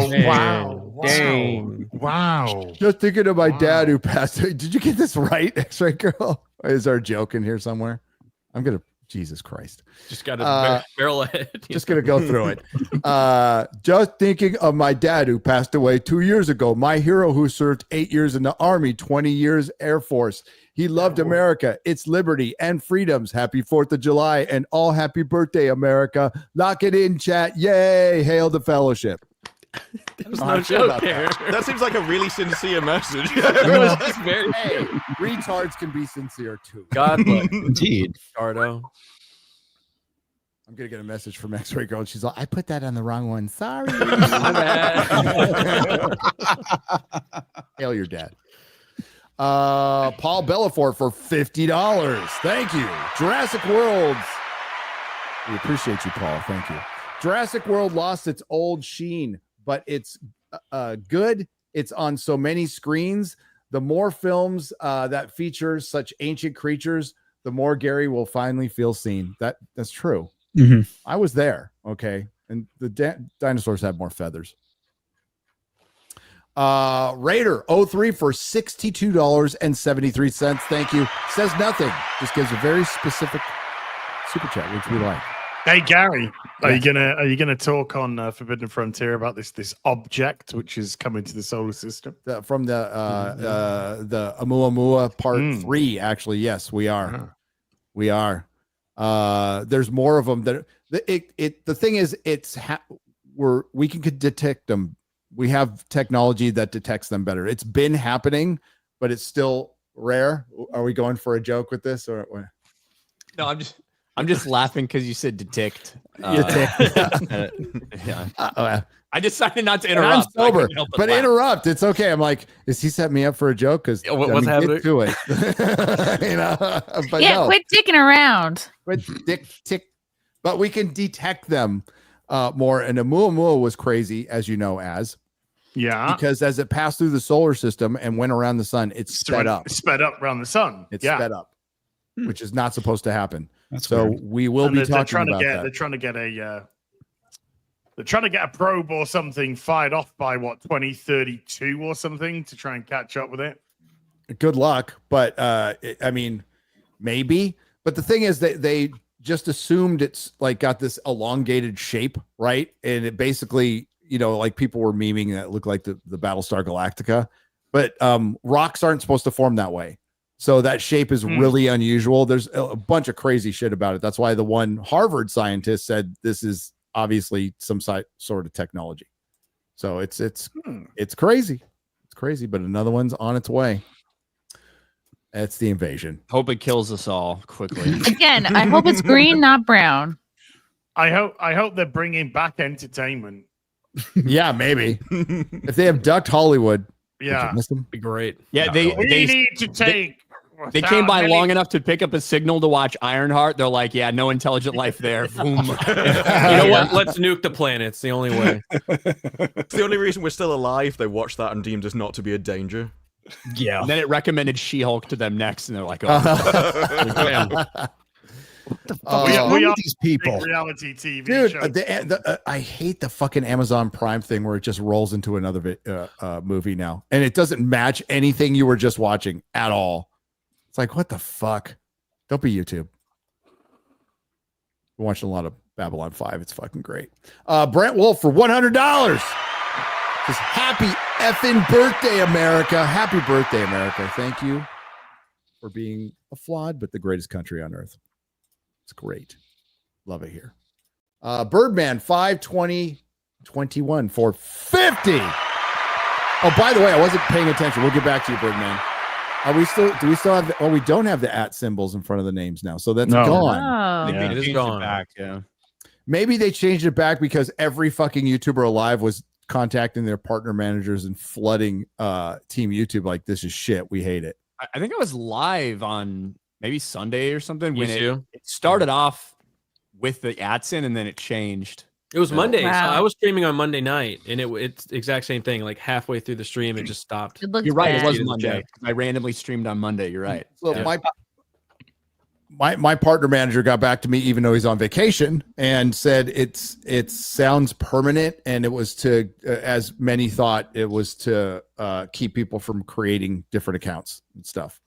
But maybe they backed off. They've backed off on stuff before with the if you guys remember the verification, they were going to take that away from YouTubers, and they backed down. They bent the knee on that one pretty quickie. Pretty quickie, like a quickie. Back to Birdman for 50. I'm back. I'm a sailor, graduated Navy boot camp yesterday. Congratulations. Ooh. You're a seaman. There you go. A seaman. Join the Navy. Feel a man. Yes. Hail to the fellowship. God bless you all. Oh, yay. I don't know if that's a Navy thing. My dad was in the Navy. I wasn't. My dad was in the Navy. Yeah. Where was he stationed? He was on the Independence. He was a green shirt on the deck. Yeah, but Mine was congratulations, man. That's awesome. Yeah, that's fucking great. Good luck in A school or wherever you're headed next. I'm trying out for HMS Ironheart. Good luck. Good luck, Az. We're all with It's going to be awkward when I turn up in blackface, though. I'm gonna have Kanye West at Chicago O'Hare a couple days after I graduated boot camp when I was flying out to South Carolina. Kanye West walked right by me in the middle of the fucking airport. No way. That's why. Ooh. Yeah, that's made where that I turn. influenced him, and now he is the way he is.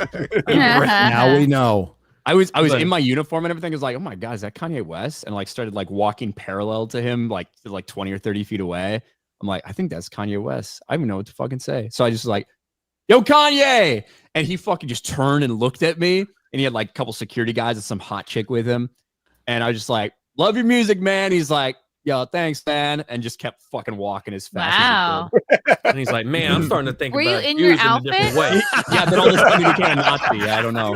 I was in my uniform. Yeah. Magnum Norse for 50. Thank you, Magnum Norse. Apologies to the British on the show today, but we kind of gave you the middle finger on the 4th of July. Womp womp. The French did. You know, that's cope. Y'all do this fucking cope. I'm sorry your food is sucked for an age, especially since World War II, because you were reared on I'm sorry, fucking the only rations. thing you can taste is hot sauce. I was like, you're No, not the best we person to review choose to food. taste. We choose to It is taste. one hot of many to taste flavors. One of many flavors. You choose to eat the stuff that has no flavor. Yeah, we have a plethora of And they flavors like here it over here in that way. America. And they like it. We have a cornucopia of different flavors and tastes and food that we can have. We're fucking richer than everybody. We throw away so much. We just had an entire hot dog eating contest where we just watched like 25 or 30 people shove 70 hot dogs down their fucking gullets in 10 minutes. And America. probably just to go throw it up later or whatever. Yeah. While there's a bunch of other countries that are starving. You know why? Because we fucking can. Because we're It is. America. It We is are a particularly we have American flex, as it. everything. I We have want shat out more than the calorie intake of most people. The way Ryan pitched that, it's like he's got starving African children in front of him, and they're like, no, 'Cause we want to can. waste it deliberately. If I was ever going to do Mr. Beast type of videos, it would be, I took 100 starving children to watch the Nathan's hot dog eating contest, and they didn't get shit. I think that would get a lot of views. I think that's a One winner. of your wet buns. Legion of Memers, make that fucking thumbnail right now. If they can go that whole time without their tummies rumbling, then boom, we save their family. Give Ryan that give him a TikTok. soulless fucking Mr. Beast Yeah, like grin. dead eye. Oh yeah, his eyes are weird in those. His smile doesn't reach his eyes. No, It's not Or the should it? thumbnails. Or It's should his anyone? face. Sandy Q is gifted 10 Nerdrotic memberships for $50. Thank you, Sandy. Thank you. Thank you. I will not subject you to another Ironheart watch party. So that's always good. UK Outlaw for 50 British pounds. Proper money. It's proper money. Pound sterling. Happy Independence Day, America. Wait, are Britain the bad guys? Oh my God. Well, I mean, not just the guys on this show. That's all. We're mostly cool now. We can take on the sins. Now we're good now. We worked it out. We cool. We cool. We're gonna go over there pretty soon. It'll be fun. Van Slattery for $300. $300. Damn, brother. Damn. This one is for Ryan. A few years back, I asked for advice on your channel live stream as a young new Devo. What's a Devo? D-I-V-O. Division officer. Okay. I was thinking of the band, but there we go. I listened to my chief and now I'm qualified, a little jaded, but still optimistic. Your content carried me through workups and deployments. Happy 4th and hail. Sorry as and Brit Company, we won. Losers. There you go. It's a lucky escape. That's awesome, Van Splattery. Good to hear. Yeah. And yes, if you're in the Navy, you're going to be fucking jaded. So that's how it is. But good to hear everything's going, man. And thank you for the support. I'm thinking Lucky this, escape. I mean, aside from the like not being able to leave part, I don't think there's probably a lot of differences between like being in the service and being in prison. I'm just You get more chicks. You're serving your country, damn it. Yeah. Look, the way I describe it is like it depends, Chrissy. In prison, do you get any days ashore? Do you get any days ashore, as it were? Yeah, the experience is going to be different based on whatever job you're doing as well and stuff like that. But we're obviously getting paid for it as opposed to being in prison. Hey, I got paid. How much did you did get paid? You're not making license plates. $1 a day. There you go. Yeah, $1 a day. And that was like one of the higher tier jobs. Dude, just for inflation, that's pretty damn good. Hey, when I was fighting, well, especially when it's 3,000 years ago, Odin. Exactly. But yeah, like when I was fighting fires, we got $1 an hour. Wow. $1 an hour, yeah, and a steak dinner. Actually, that's great. after the fire. Yeah, it's great. Wow. Link fan on the Streamlabs side donates $100. Happy Independence Day. God bless America. Hope everybody's like just getting sick on food. I'm gonna have brats tonight. I didn't do a Joey Chestnut today, but I wolfed down about like 3 hot dogs and 2 burgers before FNT. Ooh. Hell yeah. Hell yeah. No, dude, brats up here are the fucking best, man. Oh, yeah, Hard rolls. Wisconsin. Oh yeah, I bet up there. Yeah, they're a good. lot of Germans up there. A lot of fucking yeah. Good Germans. wieners. Oh. You just Real thick ones. imagine eating 70 about hot the girth. dogs in 10 minutes. 70 hot dogs. No. That's like 22,000 calories. Wow. Yeah. I think I'd end up vomiting. Dude, I the love when they've nitrates. done the background, like they showed you like what it does to the stomach to have that much Yeah. food, and you're just like, ah. Taking years off your life. Yeah. 80 brown bear for $50. Thank you.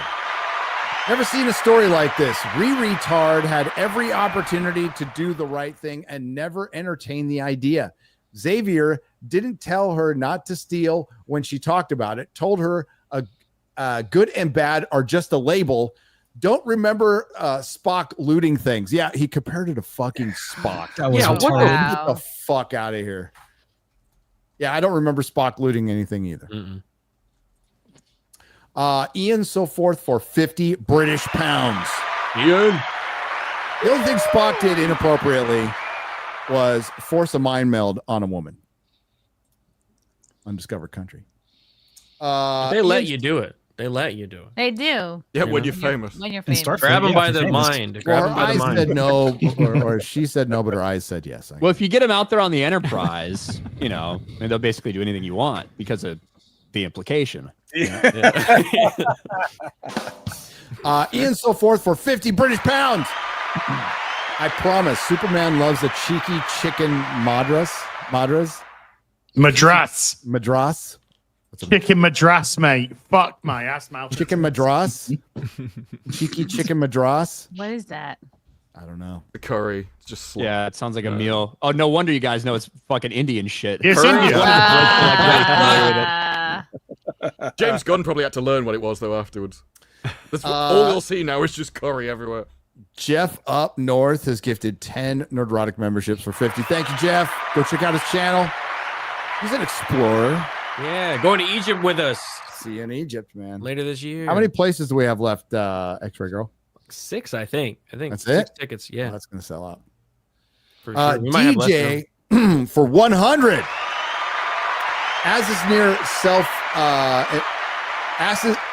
As is near self-inflicted diabetes too.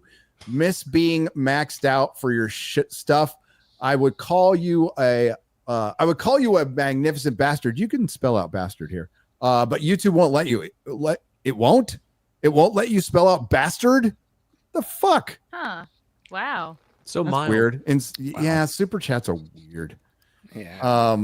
You could say bastard, and as is definitely a bastard.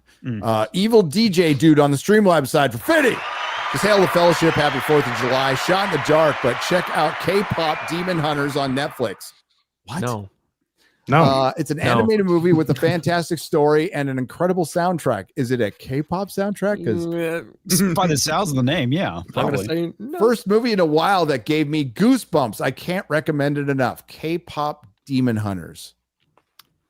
I've heard of that. I don't. Yeah, it's have you seen the memes going around Twitter where it's like the Asian girls with crazy expressions and stuff? That's what that's from. There was a It's game like a recently, cartoon. which is the anime women are horse racing each other, and it's like a new gacha game. I saw Asmongold play it. It is crazy. They just randomly burst into song after they've been horse racing each other. Okay. Hey, evil DJ dude, thank you for the recommendation. You never know. I never thought I was going to watch One Piece. Okay. And we're not going to see season 2 for another year. UK Outlaw for 100 British pounds. Oh, look at the Brits are showing up today. They're paying Gary- reparations. Yeah.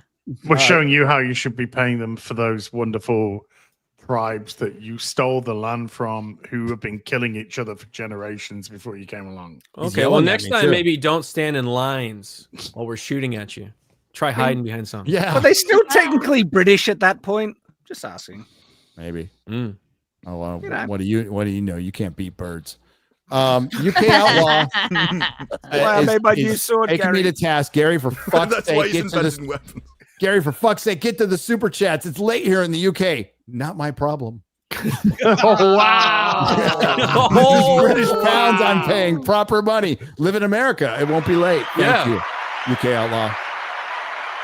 This is the time we used to start the show. Dude, yeah, I know. Well, yeah, Wow. back A in the day, long time start- ago. and we did God. 7 hours. Thank you, UK Outlaw. Yes. Holy cow. Yeah, dude, we used to go to I mean, it was still That was easier for me insane. because I was on the Pacific time zone. But It's yeah, about we midnight for me during that time period. it get Yeah. late. Yeah. Starting We at do 7 6-hour shows. Mhm. Those are the days. The days of our lives. Yeah. Mhm. Then a bunch of whiny Brits, not you, Platoon, Dude, came dude, on and dude. said, Gary, I'm gonna share this. This is what you have to deal with in the UK right now, okay? What? This shit. Look, it's Anglo-Saxon Day with the What? What? Oh, wow. Look at that. Look at all those Anglo-Saxons. Is he setting What fire is to a that? shield? Oh my lord, bro! Damn, Why does the dog look retarded? Looks like a He is giant retarded. lollipop shield. I hate this fucking Google art style. Nice. God Yeah. dang. Hey, look, yay. I need to learn more about this Anglo-Saxon day, dude. It's like Yeah. Hold up. Wait a minute. Ain't right. God dang. Are they implying that the black one is a slave or something? Like, what? Oh, wow.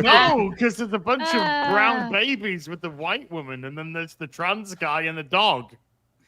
Most of the slaves that the Europeans had at that time were white. They were taking Yes. each other like Yeah. the Irish were taking slaves Irish. from the British were taking slaves from the Irish, the Scottish. Scottish. Like, yep. Every culture had slaves, Mhm. or was They in showed up. Mhm. They showed up on time to work more often. The Irish? No. No. You just had to give him a potato. Come on.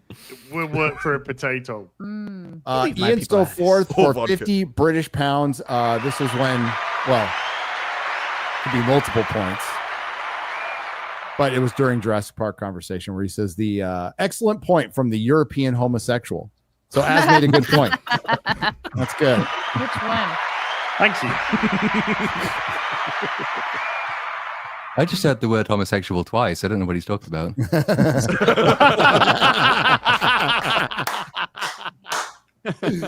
Ian so forth for 50 more British pounds. Thank you, Ian. I bought from Romance for Men before. I'm just going to let that one sit, Ian. Well, that's it. You got to That's the finish it super there. chat. Yeah, Shad changed my showering. No, that's the punchline. Yeah, yeah. Thank you, Ian. Quelndar for on the Streamlabs side for $249. Thank you, Quelndar. Happy Independence Day for the Brits. Keep fighting the simps of the Muslim hordes, and hopefully you'll be free again someday. Shad, I don't know if there's any hope against emus. Hail to the Fellowship. Yeah, the Brits have a better chance, to be honest with you. That's why I'm making new weapons. It's all for the war effort. That's why you're making new weapons. We'll get to a couple more here, then we're going to let everybody go. Because they all want to go. They're all Go hungry. shoot some fireworks, man. Yeah, man. It's 4th of July. Dude, was it YOLO, California? That whole thing blew up with a helicopter flying over Hell over the mushroom. America. That was fucking. I mean, people got hurt in it though. So but I was like, the explosion was like, holy shit, that was rad. Where was it? Was it Lebanon? That big fertilizer. The one on the dock, the fertilizer explosion, that was fucking crazy. And there's so many different angles of it, and it looks like a little nuke. Did you ever see that? Crazy. There was a firework display that was like $500,000 or something, and it all went off in 2 seconds. And like the AI just messed up. It was like crazy. The AI did not. When I was a kid, there was a lot of fireworks stores right around where I live because they didn't sell them in Michigan, but they sold them in Indiana, and we were right near the Michigan border. So a bunch of people would come over there and buy them right there. And one of my favorite memories growing up as a kid is just wasting hundreds, if not thousands of dollars a year buying fireworks just to literally blow it up. Just literally set my money on fire. It is fun. Holy shit. Fertilizer. Have you not seen that yet? No, I did not. When was that? Oh, this was a few years ago. A couple years ago. I've never seen that. Wow. Fucking building is vaporized, man. There's so many angles. There's a guy like on the water where it happens. Yes, he gets knocked off, and then there's a woman having her wedding, and she gets fucking blown. Yeah. A shockwave. Somebody in massive windows. There's loads of apartment building ones. Oh, and real quick, because my computer just decided to remind me that little, it's watch Sandman. Did anybody know Sandman was coming out today? No, I saw a tweet from season 2. I thought it was already out. I knew it was They couldn't have been more secret about this premiere if they tried. So I guess they premiered 6 episodes. Listen, the first season was shit. It was absolute fucking shit. And I'm not the biggest fan of the comics. Okay, I think they're a little, just not my speed. I'm a preacher guy. But they race and gender swap practically everyone. And now with the Neil Gaiman stuff, they canceled the series. They split it up. They had it because it was already done. This thing, if this stuff happened to Gaiman while it was still being produced, it would have been canceled. But they had already completed it. And if you think about it, if you're a comic book fan, you heard about Sandman being a movie or a TV series for fucking years. And here it finally makes it, and it gets completely destroyed and shit canned by Netflix. Yeah. I remember since the 90s, man. I remember like all the rumors that back in the early 90s about there being a Sandman movie. And yeah, we got this shit. Season 1 fucking sucked. I hated it. All right. The guy for 20 Canadian pesos, Drinker was right. about Jurassic, whatever the fuck it is. The movie is a slog, but gets going once the Kinnelsaurus. He says Ryansaurus, but Drinker said Kinnelsaurus. He said the Ryan Kinnel. He said the Ryan Ryan Kinnelsaurus. Yeah, the Ryan Kinnelsaurus with a big ass fucking head. Yeah. Oh. Anyways, happy 4th of July, FNT crew. May the holiday weekend be full of family, fun, and friends. As long as Ryan's forehead. Thank you. The Outlaw for 50 British pounds proper money. Can I just say to the Americans, you did need the help from the French to beat the British, but I also admit that you have created a great nation. Hold on to it. We're trying. Yeah, we're trying. We need the help from the French because we were a bunch of fucking farmers and hicks and Puritans. Like, and we still should have just beat said their the ass. French ran away. That would have been more believable. Well, yeah, like they were there in name. They were there in name. George Washington Right, by the himself Germans. kicked your fucking ass. That's what happened. That's what I was told, and I'm Single-handedly, yeah. Yep.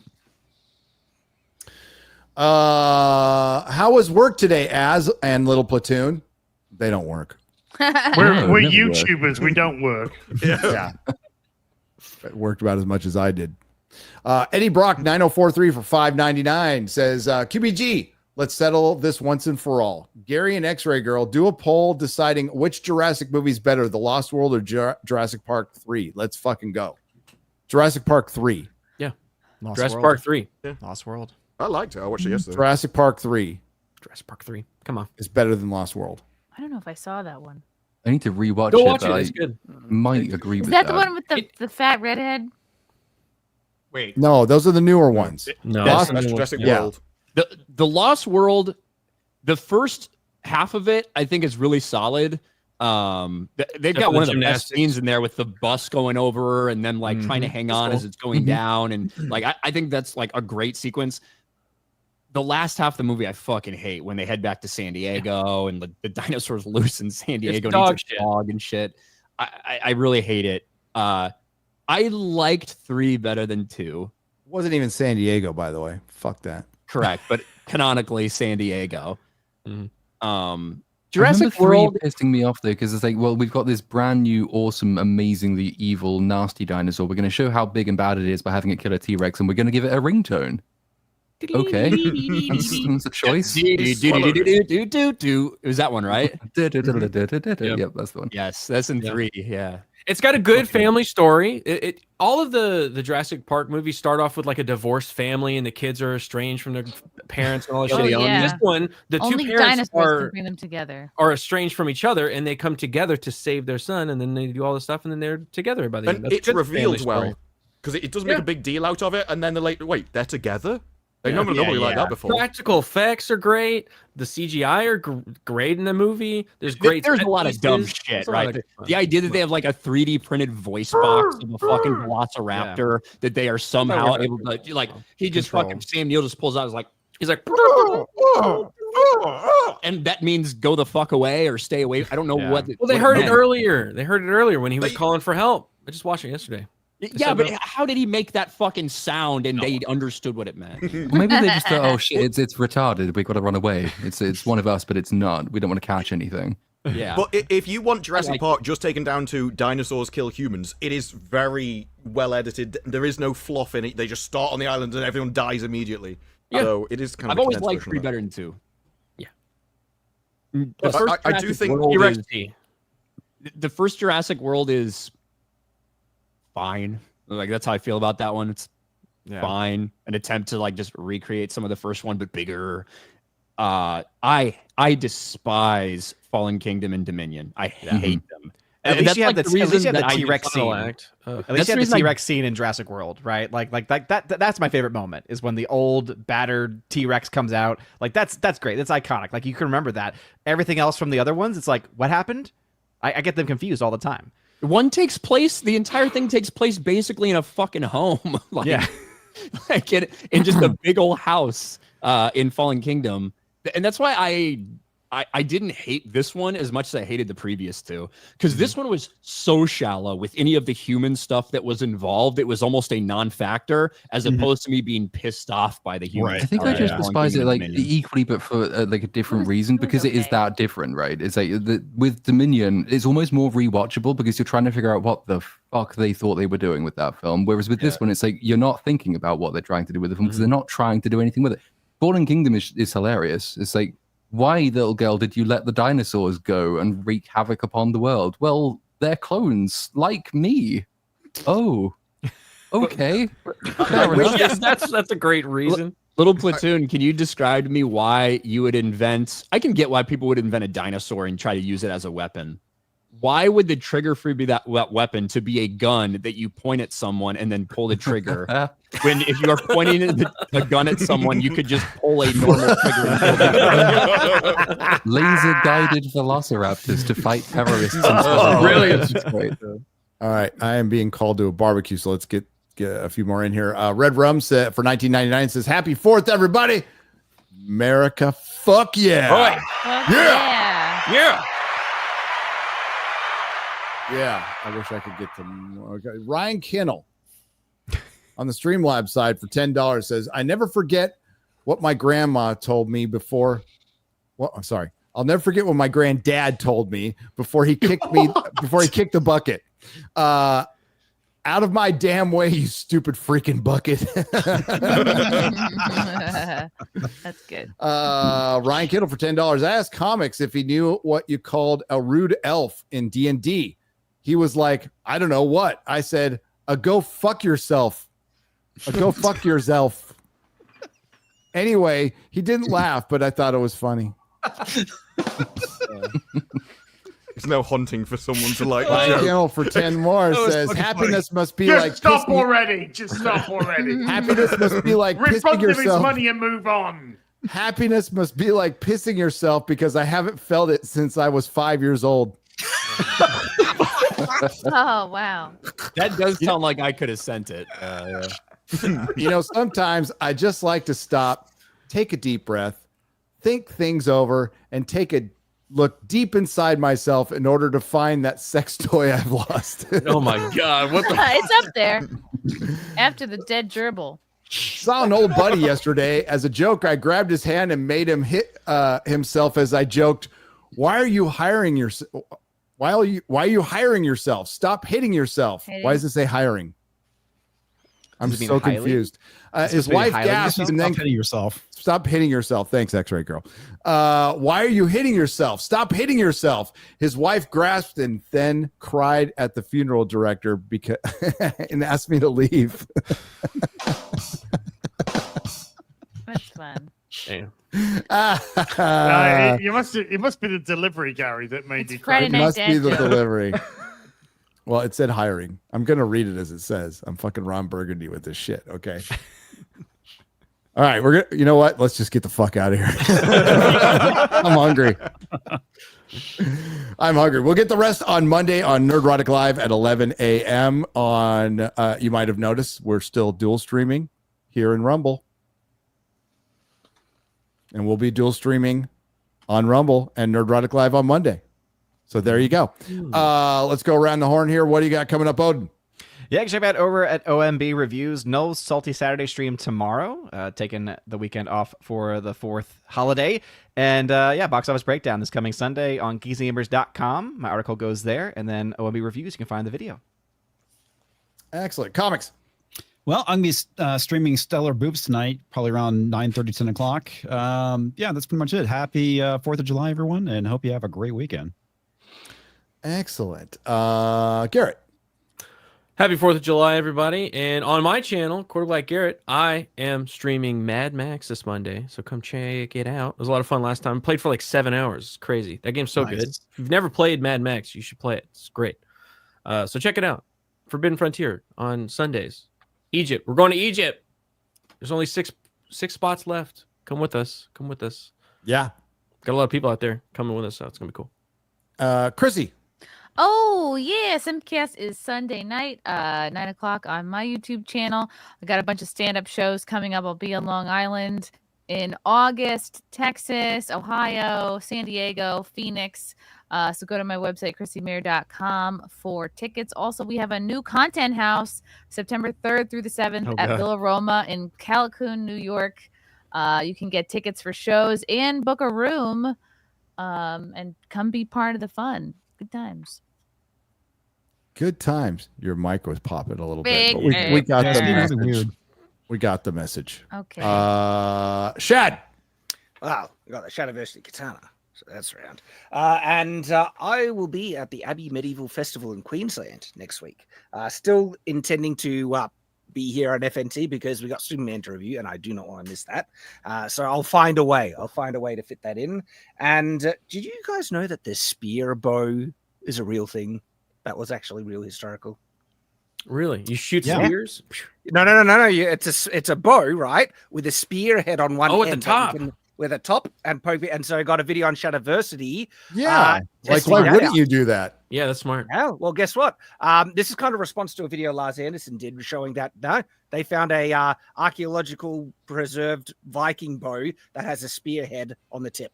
And it's like, they were real. Invented by black people. Of course. As everything the has. narrative. And so, yeah, got some stuff coming out. Excellent. Well, we look forward to it. I'm going to buy that katana today, by the way. I'm going to buy it. Disparu. 2 episodes of Ironheart left. Oof.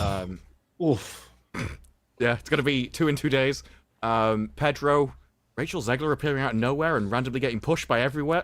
It's very strange. Super authentic. Lots to talk about. Mhm. Yeah. Just like Pedro. I've been gathering like AI articles for weeks that I keep making to do a video on, but there's other stuff's got in the way. So yeah, lots of AI talk in Hollywood. Yes, it's well, they're scared, and they should be.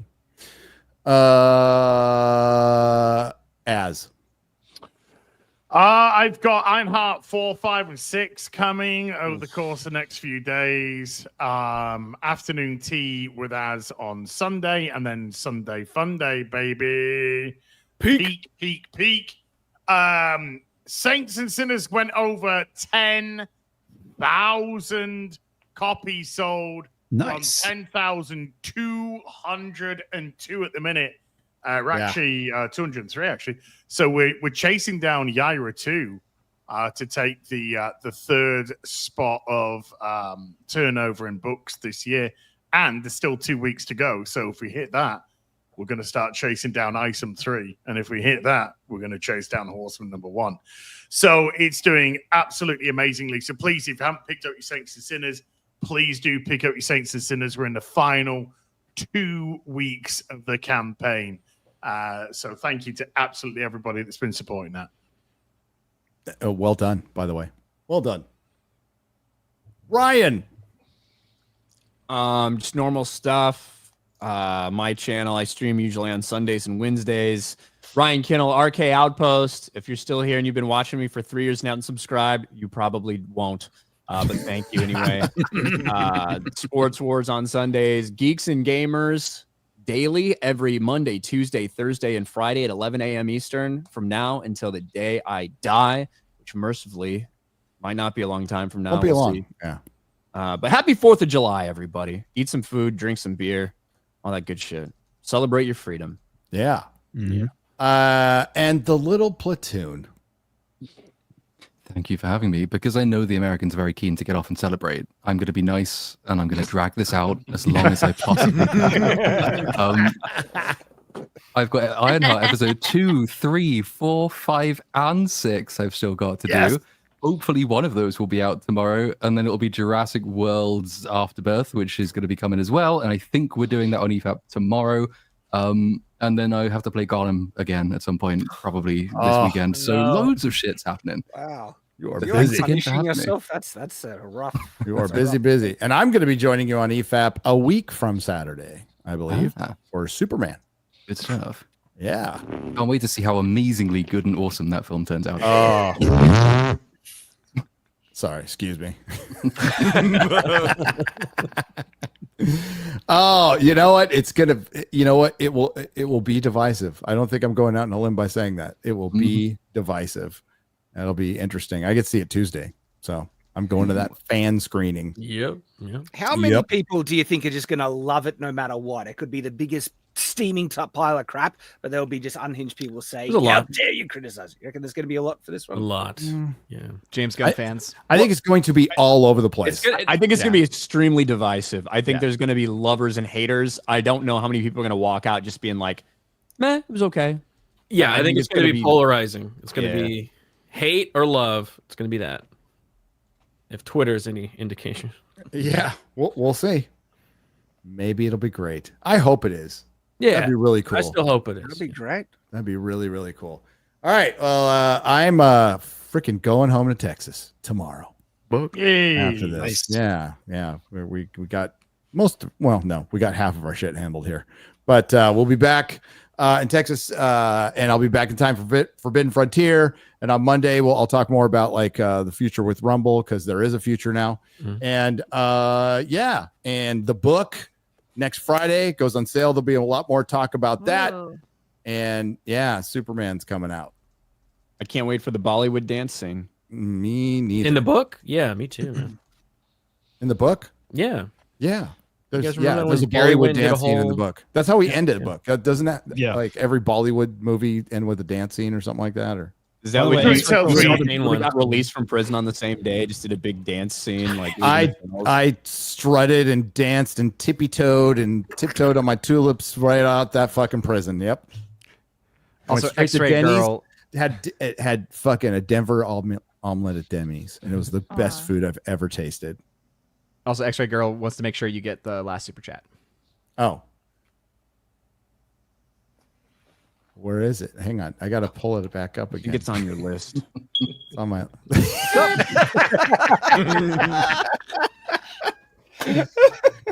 Hang on.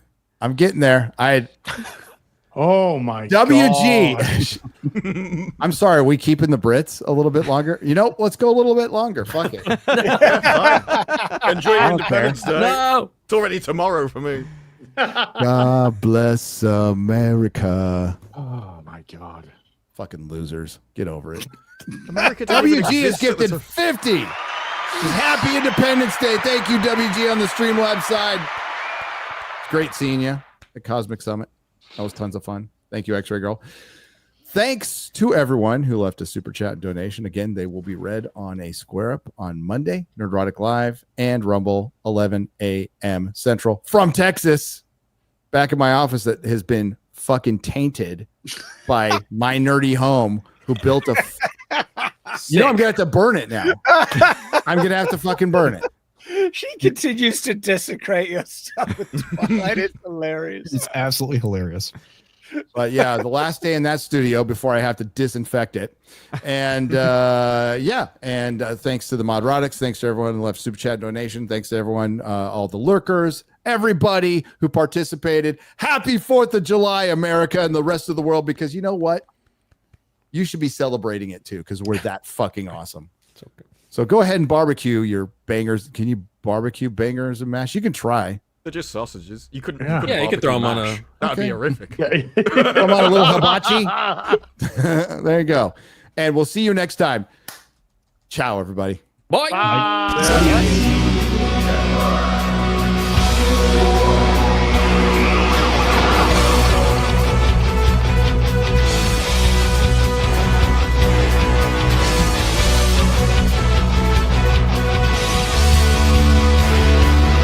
Here they come and the crowd cannot wait. Oh, hail Friday Night Lights. I apologize cause I'm probably late. Oh, hail Friday Night Lights.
Do not come. Do not come. I'm gonna come. Dame, dame.